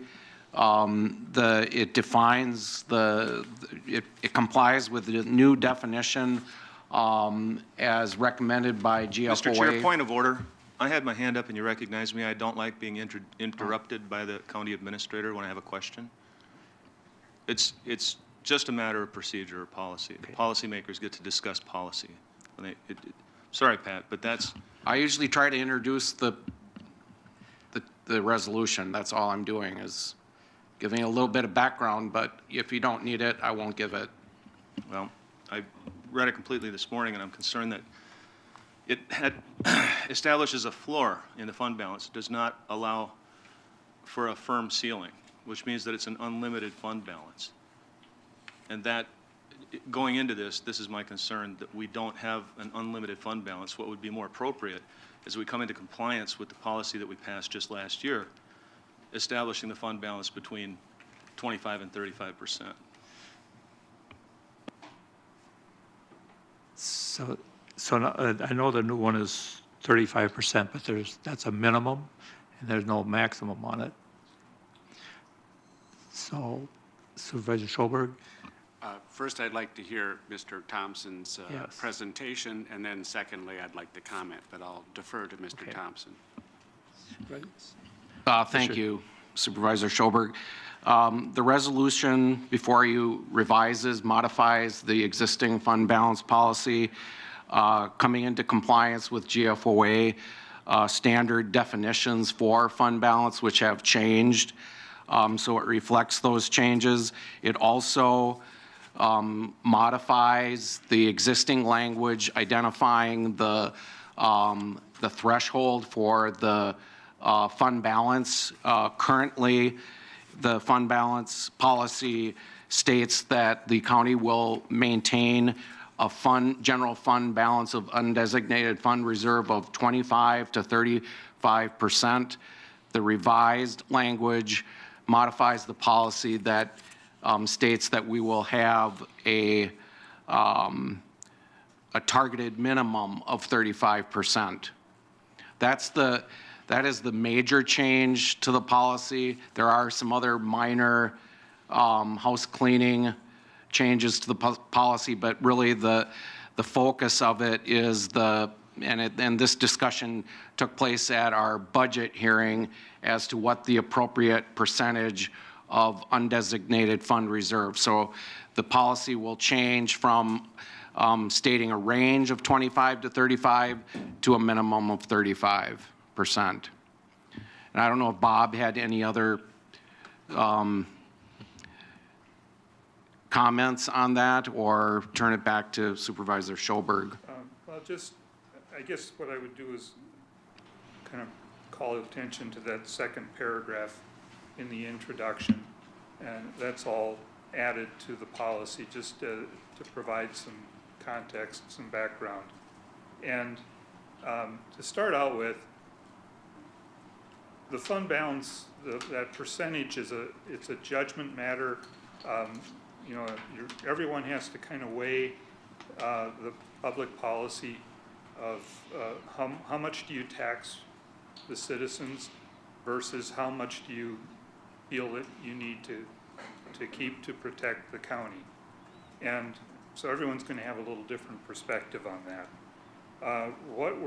Some of the risks that we're trying to address with the fund balance policy includes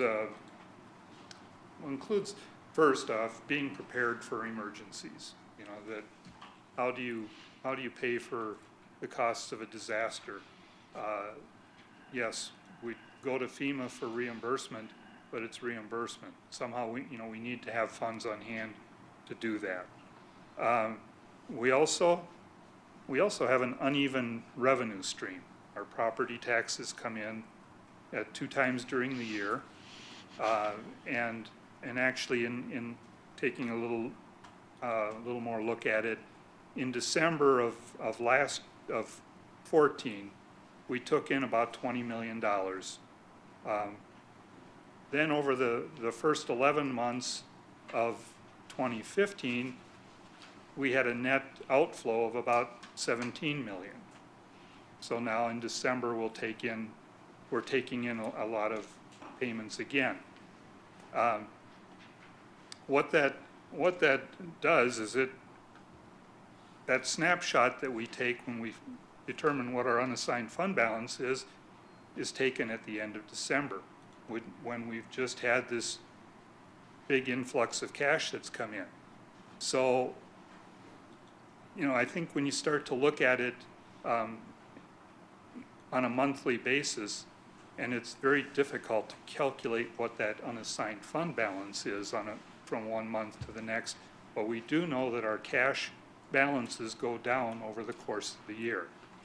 So I think that is a very significant consideration that we have to take into account. The fund balance is what takes us through things like an economic downturn, to the extent that revenue projections don't come through. It's fund balance that's going to be relied on to pay the bills. Mentioned disasters, catastrophic losses. The fund balance is in a sense, it's the collateral that bondholders look to when they decide whether they want to buy our bonds. And the rating agencies, Moody's, Standard & Poor's, they look at that. It's not all that they look at, but it's a consideration for them. And 25% is probably lower than what they're willing to consider. I mean, are they going to drop us down to junk bonds? No. But would we be able to maintain that AA1 rating? It's a lot easier when you're at 35% than at 25. And then, one of the other things, I guess, in my mind that the fund balance does is it provides us with an opportunity to leverage some of those funds. And we've kind of talked over the last few months about how we're going to finance some of the additional work at the health center. The geothermal, the therapy pool, and that grant takes care of a lot of that. But what we've talked about is using a loan from the general fund, relying on the fact that geothermal is going to result in some cost savings.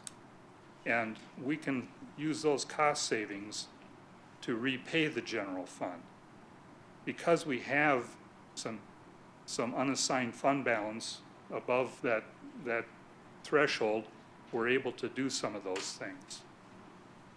And then the last thing I think that bears emphasis is that with our current levy limit laws, we don't have the luxury of being able to, if our unassigned fund balance becomes depleted, I shouldn't call it luxury, poor choice of words, but we're not easily able to replenish that fund. The levy limits vastly constrain our ability to increase property taxes. It's not like we could say, we've had, these calamities that have befallen us, and we'd like to increase taxes for a year or two to get the fund balance back where it needs to be. We don't have that ability. So those are all considerations that come into play. Now, on the other side, are we taxing too much? That's your call. Everyone's going to have their own opinion on that. But that's some of the thinking that's gone into this, why we believe that 35% is better than 25. Thank you, Bob. Supervisor Schoberg. That was a very articulate argument why we've changed and now no longer have a 25% minimum. And to respond to Supervisor Hansen's concern about it perhaps now getting too high because there's no upper limit, we actually use the term target. And so if our fund balance significantly, if you look at the paragraph on page 3 and 4, if it significantly exceeds the percentage amount of the target amount, then the county administrator will bring it to our attention and we can act on that. Maybe there will be an allocation of funds to another fund, or maybe there'll be a reduction in taxes. But, you know, when that presents itself, we can address it. It's not to be limitless. And I really, again, commend Bob for his articulate reasonings for the departure of our old lower target or lower range, when we would get nervous if we were above the range, and now we're not supposed to really be nervous about it. So at 35%, that's our target, and we're supposed to look at things if we're significantly lower or higher than the target. So I think that's the right terminology for this particular issue. Okay, Supervisor Hanson? I've asked the question, and we haven't seen a demonstration that there really is an incremental added value to being above 35% with regard to the bond rating agencies. And I've been trying to find this. I haven't seen anything that supports that. It's an assertion which seems to be made on assumptions that just aren't sustained. I don't think it's fair to the taxpayer to be holding more than 35% in the undesignated reserve fund. It goes against the notion of fair taxation, and there is quite a bit of money when you're holding 35%, when you're looking at a budget as large as ours. And if we did get into that very worst case scenario, there would be both federal long-term reimbursement from FEMA, but there would be short-term funding available as well. I think it's irresponsible to not have a ceiling on this, because there doesn't seem to be a metric on what excess fund balance is. If there's not a metric for measuring it, then it's a subjective evaluation. Therefore, it's, again, something that can get out of hand. And I consider 50% to be out of hand. So I think this is a bad idea. Supervisor Nelson? No, come back. Go ahead. The one issue I have with this is you start having to where, and we've found this already, what the administrator is comfortable with and what the county board is comfortable with. So when you put a cap on the ceiling, instead of us sitting there, are we going to go bonding, or are we going to use undesignated funds? I've told people this before. If I have $10,000 in the bank and I'm going to buy a $2,000 piece of equipment for, I don't know, for my RV or something, I don't normally bond it. But you may get a county administrator come in here and say, well, we need to bond that because I want to keep it at 48%. And it always seems like we're chasing what the actual number is, because it's a pretty fluid number. Really, it keeps going up and down. I personally would be in favor of a cap, but I also figure that 35, yeah, it is your target, but actually moving up between 35% and maybe 40%. And because I think it's unfair to always hang the bonding over county board members' heads if an administrator doesn't want to spend the excess sales tax and things like that that can be used for county projects, especially for the CIP. Supervisor Rain? I believe that I think the 35% is a good number. I think it is a good metric. I like the idea of a target, and that's sufficient. I think for me, I know in the past people have talked about making it a lot lower, and I had a good conversation with Bob where I just feel a lot more comfortable that about 35 is the right number. And part of it, and I did also talk to Mr. Murray personally at the county conference a couple years ago about this topic. So it's an assertion, but it is based on his experience in selling bonds for 30 years. I think that is very, very important for the county board and our county administrator and finance director to protect that bonding capacity, and that rate saves us a lot. And the other thing is, Bob, in our conversation, you had talked about you had a little different approach than maybe in the past, which might be a little bit tighter, and maybe you don't want to, do you know what I'm talking about? The sales tax. Do you want to, I think it would enlighten all of us for you to talk a little bit about that. That rise and fall might go, it'll be different, I think, the way you're approaching it. Would you say? Sure. Yes, in 2014, our unassigned fund balance went up by $1.2 million. And that's what brought it up to that 49% number. During 2015, we funded $2.2 million of capital improvements from the fund balance. So that's brought that fund balance down. And considering our 2016 budget, I'm estimating, mind you, it's only an estimate, that we're going to be at about 43% at the end of 2016. That 43% equates to about $3 million over what would be required under a 35% target. And so, in a sense, we've got about $3 million there that it could be spent. Now, some of it, as we talked about, in terms of using it as a loan to the health center for the geothermal and therapy pool, that would further take that number down. What Supervisor Ring was referring to, the 2016 budget, what we did was we took a more, I think, more realistic approach to how we budgeted sales tax. And so instead of budgeting it at whatever the percentage was, 90-some% of what we anticipated, it was budgeted much closer to what we actually think. I left about $100,000 of cushion in there, in that estimate. Because, as I said, we increased the unassigned fund balance by $1.2 million during 2014. Half of that was excess sales tax that came in. And so if we just budget sales tax more realistically, we're going to cut back on that growth. And so, yes, I would like to have that minimum be 35%, but I really view it more as a target. I don't want to be significantly below it, and I don't want to be significantly above it.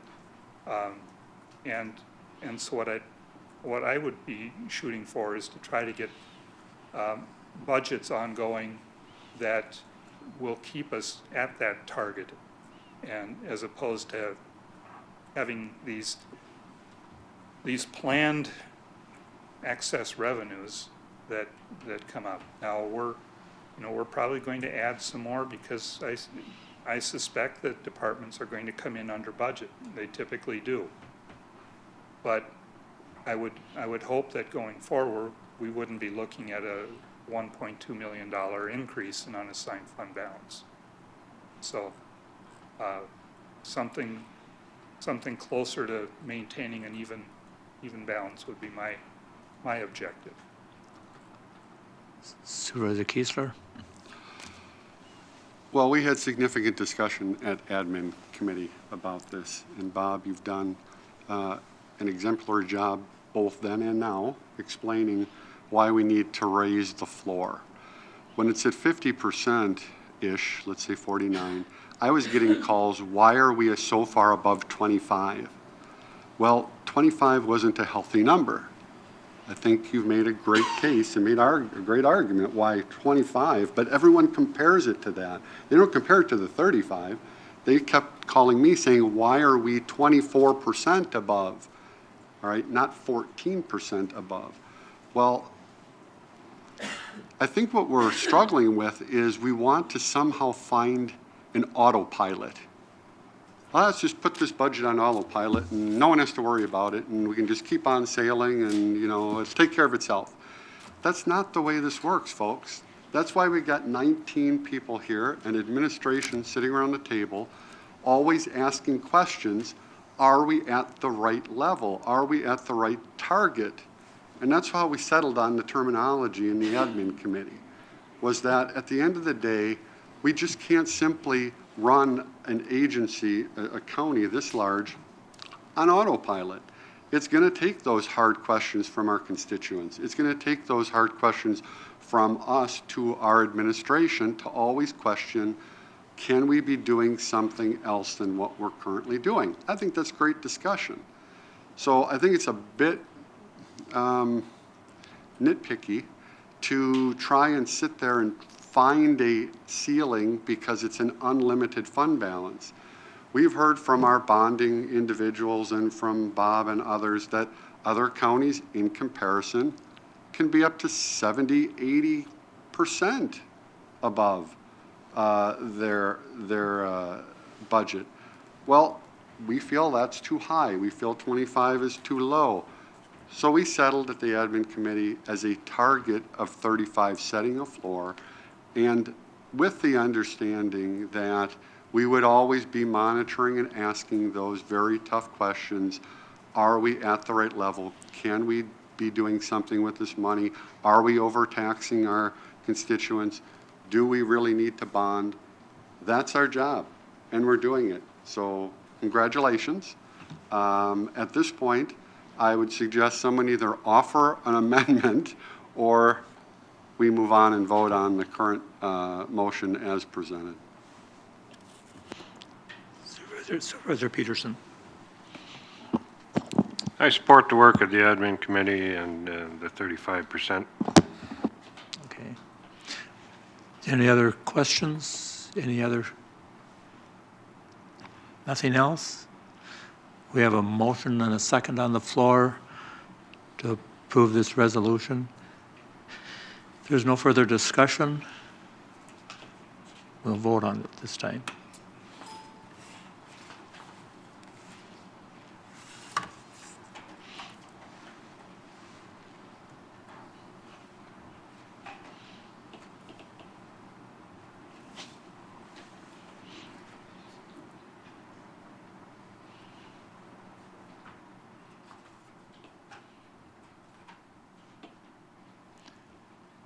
Two noes and the rest are yeses. So, thank you. It passes. Our number 9 resolution is resolution designate Office of Corp Counsel as representative of the public interest in termination of parental rights cases. I need a motion and a second. Motion by Supervisor Babbitt, second by Supervisor Kiesler, and it's open for discussion. Did somebody want to? Okay. If no one has any objection, I'll just, the Wisconsin statutes require that the county board designate an attorney or an attorney's office to handle termination of parental rights for the county. The last designation by the county board was made designating the district attorney's office. The district attorney's office is not currently doing it. For the past several years, it's been contracted. It's been a contract through the department or through Health and Human Services to private counsel. We were approached mid-fall if we would consider this, and because there was a lack of availability. And after we met and conferred, we agreed to do it. We have the staff to do it. And so this is, I think, a formality, but you might have questions. Questions? Supervisor Babbitt. Just very briefly, in my day job, if you will, I've been involved in a few of these cases myself. And it's my understanding that there are relatively few of these.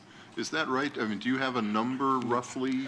Yeah, well, last year, my understanding is that there was only one action filed. Now, currently, pending this board's approval, we have 3 cases that to be reviewed and make decisions upon about proceeding with termination of parental rights. I just wanted to make that Right. point. It's not a heavy caseload. This county does not have a lot of home placements, so therefore, compared to some other counties, the workload is less. Thank you for the clarification. Supervisor Hanson. So, Mr. oh, yeah, Mr. go Cox, ahead. does this the way it's worded, it says that you're going to take over. Do you still have the privilege of hiring subcontracting to another attorney to take care of these things if you get too much? If that becomes an issue, I think I would come back to the board, but given the caseload, I think it can be handled by any of the 3 attorneys in our office. If it became overwhelming, I don't think it will be, we would come back to the board. Thanks. Supervisor Berkey? My question was actually very similar to Supervisor Hanson, so I'm satisfied. Thank you. Okay. Any other questions? Any discussion? There's a motion and a second on the floor. If there's no further discussion, we'll vote.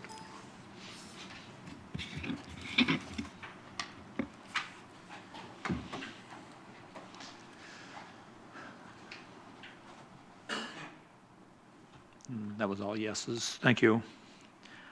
We'll move on to our number 10 resolution, which is a resolution authorizing the borrowing of not to exceed $5 million and providing for the issuance of sales of general obligation bonds therefor. I need a motion.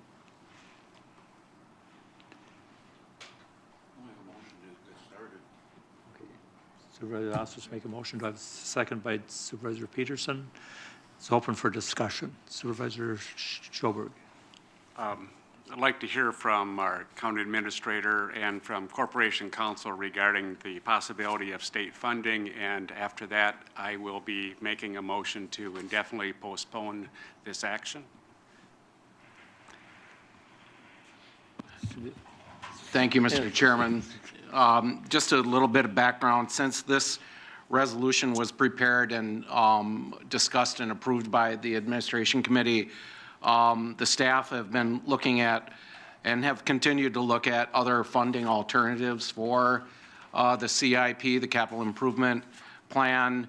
And what we would like to do, and it could not be prepared in time for today's meeting, is recommend, and I think Supervisor Schoberg will make this recommendation to postpone this resolution, and the Administration Committee will hear from staff about the possibility of a state trust fund loan to fund the CIP rather than issuing government obligation bonds. And so I think we have time on this.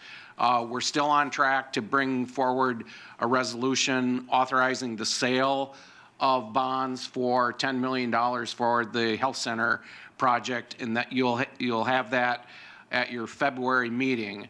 In addition, I don't want to be presumptuous of what the Administration Committee will do, but I would also anticipate, along with the sale of the $10 million for the remaining portion of the health center project in February, we will also have a resolution authorizing the application to a state trust fund loan to fund the $5 million in CIP.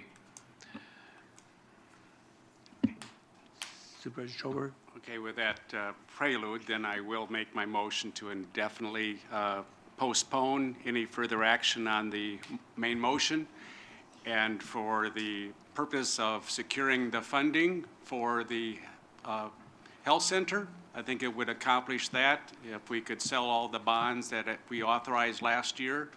And also now we have an avenue that will authorize the needed, many years in deferral, the capital improvements. We have another funding source, at least that we're looking into. Hopefully it'll come through without adversely affecting the interest rate available to the healthcare center. So I think that's music to my ears. I don't know how you all feel about that, but I think it's a way of keeping interest rates down, securing funding, and also proceeding on a priority basis with a close review of the capital improvement plan and seeing if we can't fund that through other sources. Okay, so that was an amendment. Supervisor Hanson, you second that? So Supervisor Peterson. Just point of order, I think you said postpone indefinitely, and I don't think that, does that work? It needs to be a time or a specific occurrence, I think. Indefinite would kill it, if I'm not mistaken. Yeah, you can do that, though, correct? If I remember right, you can, That is correct. The effect of a motion to postpone indefinitely, it does kill it, and I think that's probably the desire, so that when this issue then is addressed again by the admin committee, they will be considering a trust fund loan rather than a general obligation borrowing. so if I have that correct, excuse me just a second. I just want to make sure the motion to amend was correct, and then the second for this, so, okay, now I'll, go ahead, Supervisor Berkey. Okay. In terms of some discussion, I wanted to point out that also at the administration committee level, we will be looking at the list of KIP projects and reviewing those again with a finer tooth comb. I have that intention, so that what we bring forward to the county board may not even be necessarily be 5 million. It may be less than that. So we have quite a bit of work to do, and do appreciate input certainly from other committees and departments here. I also wanted to take this opportunity just to follow up on a segue here with some comments that Bob made on our previous discussion for clarification that the therapy pool of $300,000, the grant, and additional monies of $76,260 from the nursing home budget as a part of contingency and not borrowed from unassigned general fund. So my question is that the $670,000 roughly for the geothermal. Point of order, Mr. Chair. Supervisor Berkey, I think you're out of order on this right now. Okay, I'll catch up with it. I do want to make clarification, but I can do that later. Yeah, we don't, yeah, okay. So we have an amendment on the floor, a motion, and a second by Supervisor Hanson to amend the motion on the floor. Excuse me? To postpone indefinitely. Yeah, to postpone indefinitely. Supervisor Cook. Yeah, I'm wondering if the Administrator Thompson or Bob can talk about whether the county has utilized the state fund, state trust fund loan before and the experience with that. I have not used one, Supervisor Cook, since I've been here at St. Croix County. It was a useful financing mechanism which I utilized in Dunn and La Crosse counties before. I have very good experience working with the state trust fund. It will be most likely a 10-year note versus a 20-year note with a pretty aggressive repayment schedule. So yes, I have good experience working with the state trust fund loan. I think it's a viable, useful financing mechanism, and it's afforded many counties and cities, municipalities throughout the state to fund capital improvement projects.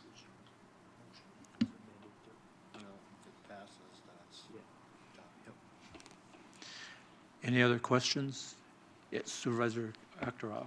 I just have, I mean, I am in agreement that we should postpone it indefinitely to consent, but I'm also concerned that this was brought forward to the board, and to me, it doesn't look like due diligence was done.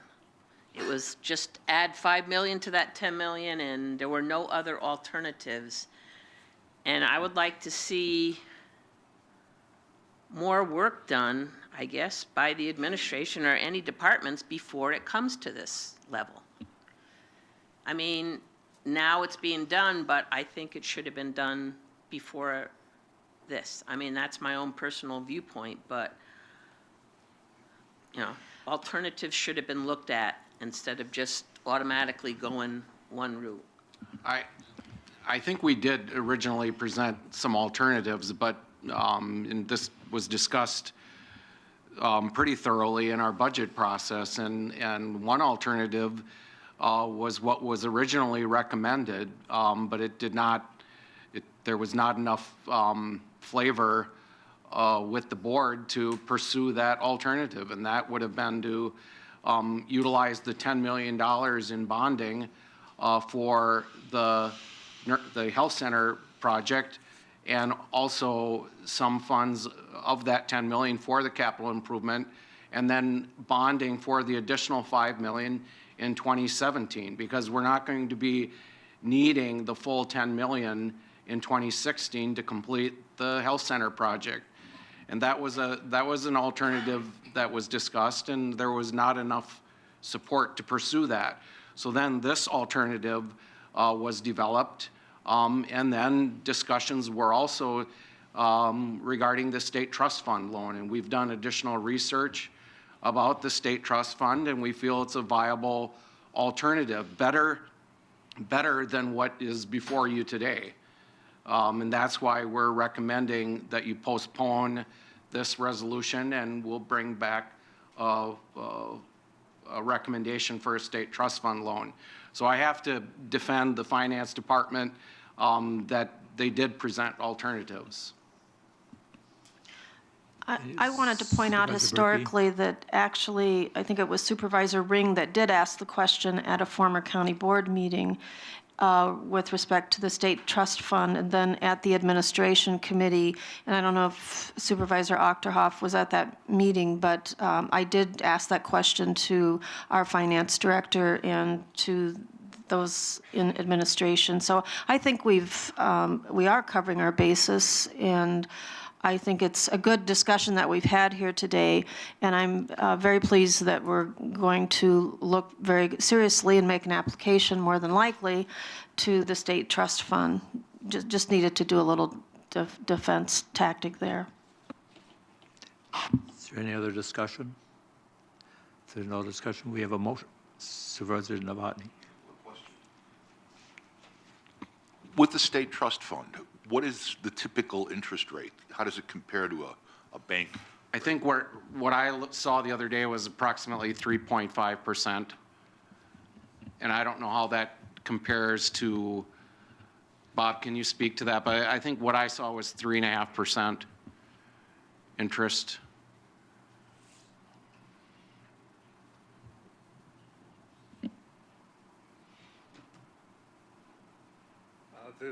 The current rate that they're quoting is 3.25% for a 10-year loan. And at this point, that rate is locked from our initial inquiry of them on, I think it was December 20th. So they've given us a 60-day rate lock on that. And so if we can get a resolution in front of you at next month's meeting, we'll have no problem meeting that deadline. Okay, thank you. Are there any other questions? Any other discussion? We have an amended motion on the floor to indefinitely postpone this and I believe send it back to committee, if I remember right.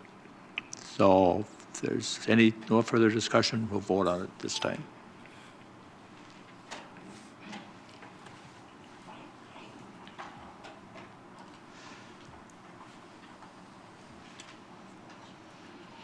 That's all yeses, so the motion, it'll go back to committee with that vote. Now we have the number 11, the resolution approving county administrator temporary succession policy.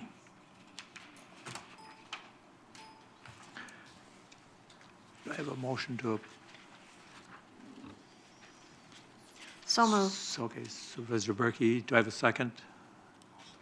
Supervisor Austin, second. Open for discussion or questions?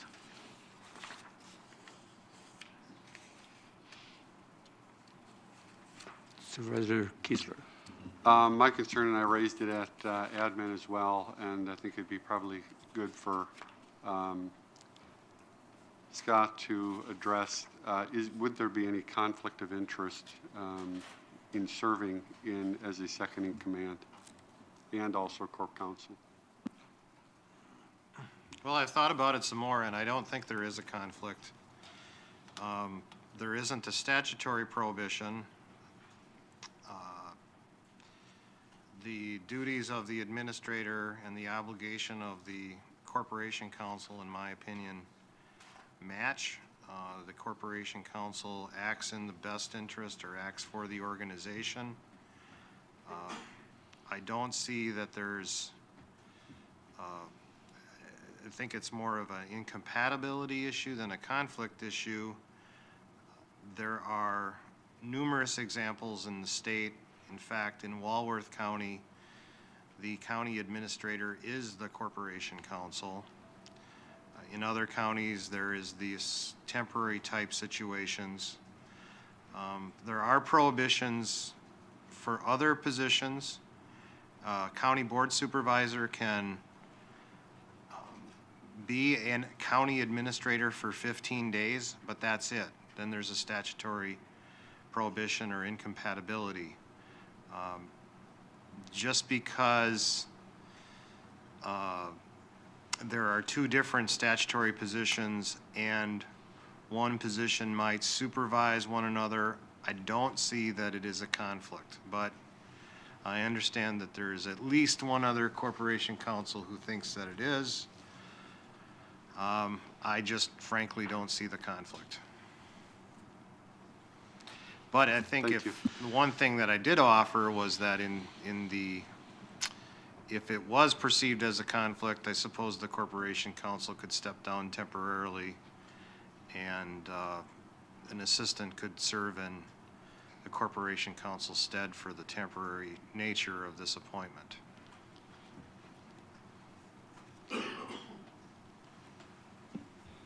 Any other questions? Any other discussion? If there is none, there's a motion and a second on the floor. This time we'll vote on that.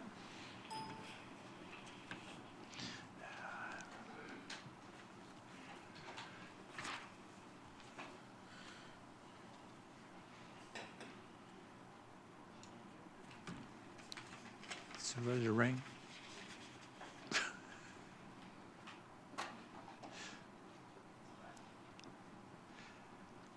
One no, all yeses, the rest of them, so, thank you, that passes.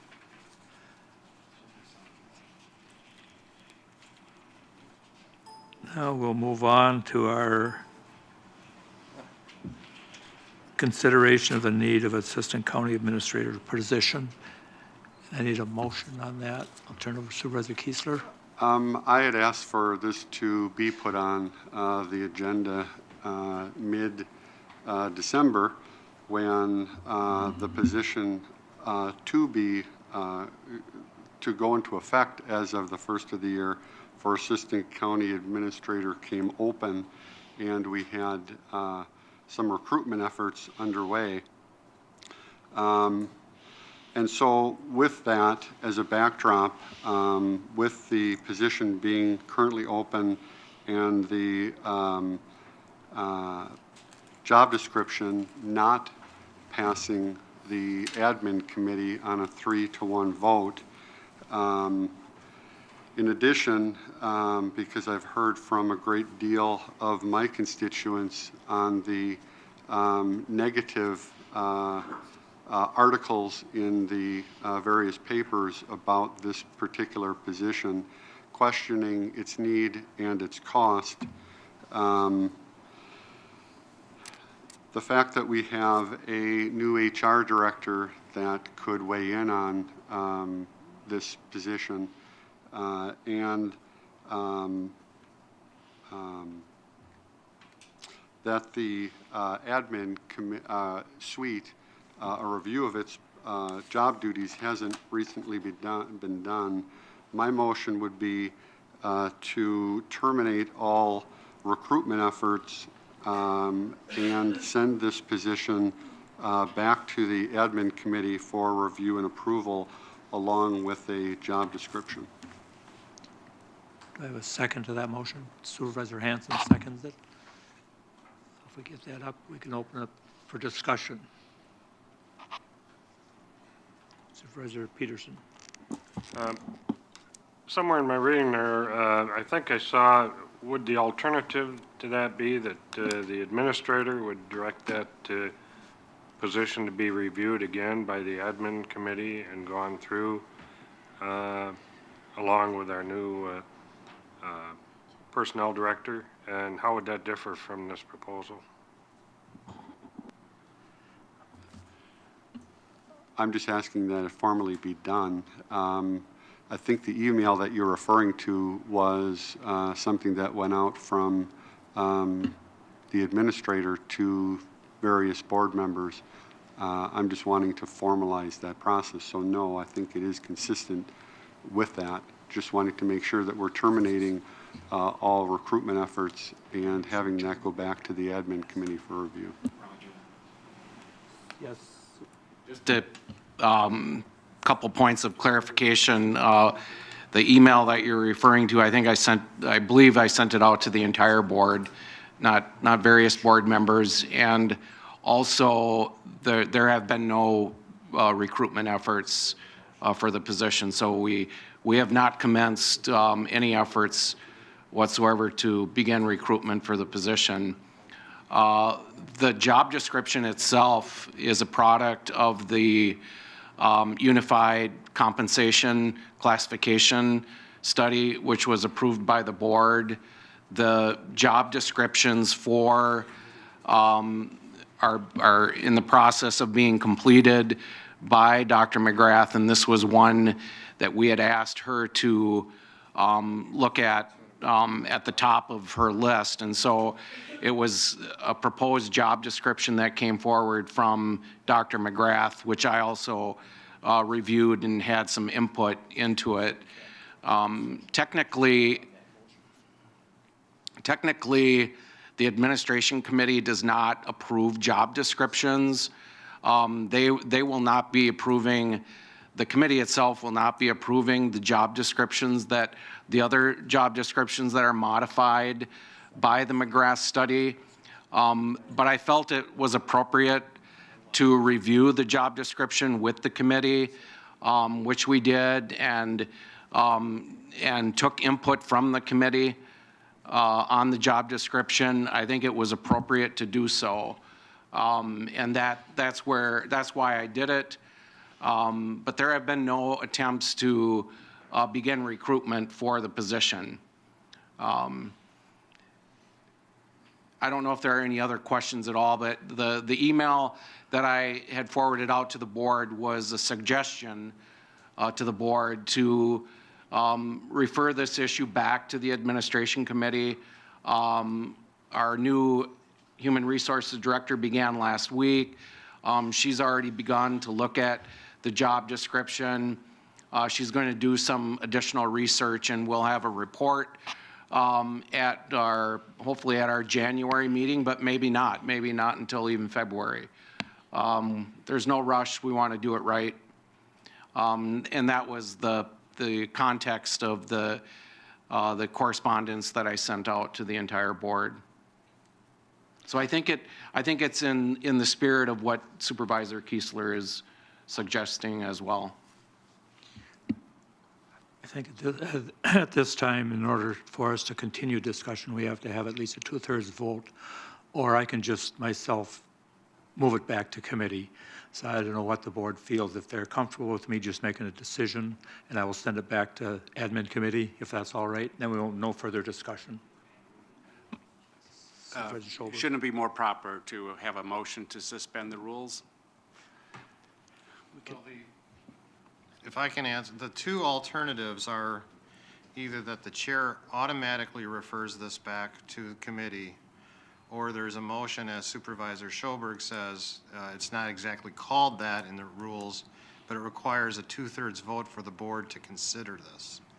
So it's either, unless there's a 2/3 vote essentially suspending the rules, then it's automatically referred by the chair back to committee.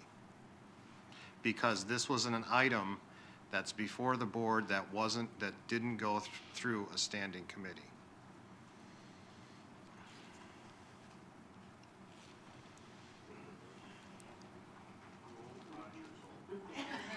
Question B. Do you want to? I'd like to defer to Supervisor Kiesler on how he would like to have this go, because he put a lot of time and effort into his motion. Well, at this point, I think either accomplish the same goal from the standpoint of either suspending the rules and voting to send it back to the committee, or the chair just simply sending it back to committee. I think all roads lead down the same path, and so I'm confident that either way it goes, we'll have a good Okay. result. So you're comfortable if I just refer it back to committee? So that's what I will do at this time, then I'll refer it back to committee. And then we can move on.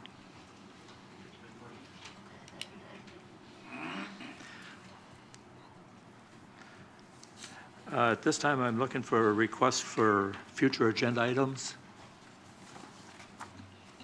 Supervisor Keesler. Just because the admin chair is absent today, I want to make sure that we get on the agenda a review of the bylaws. That needs to be done, I believe, before March.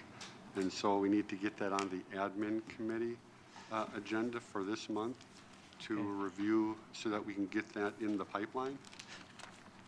Okay. Take care of that. Yep. Any other? Nothing else? County Clerk, do you have anything today? Okay. Are there any other announcements anybody has? Is there no further announcements? Thank you, everyone, for a long meeting, but it went fairly well. Thank you. Meeting's adjourned.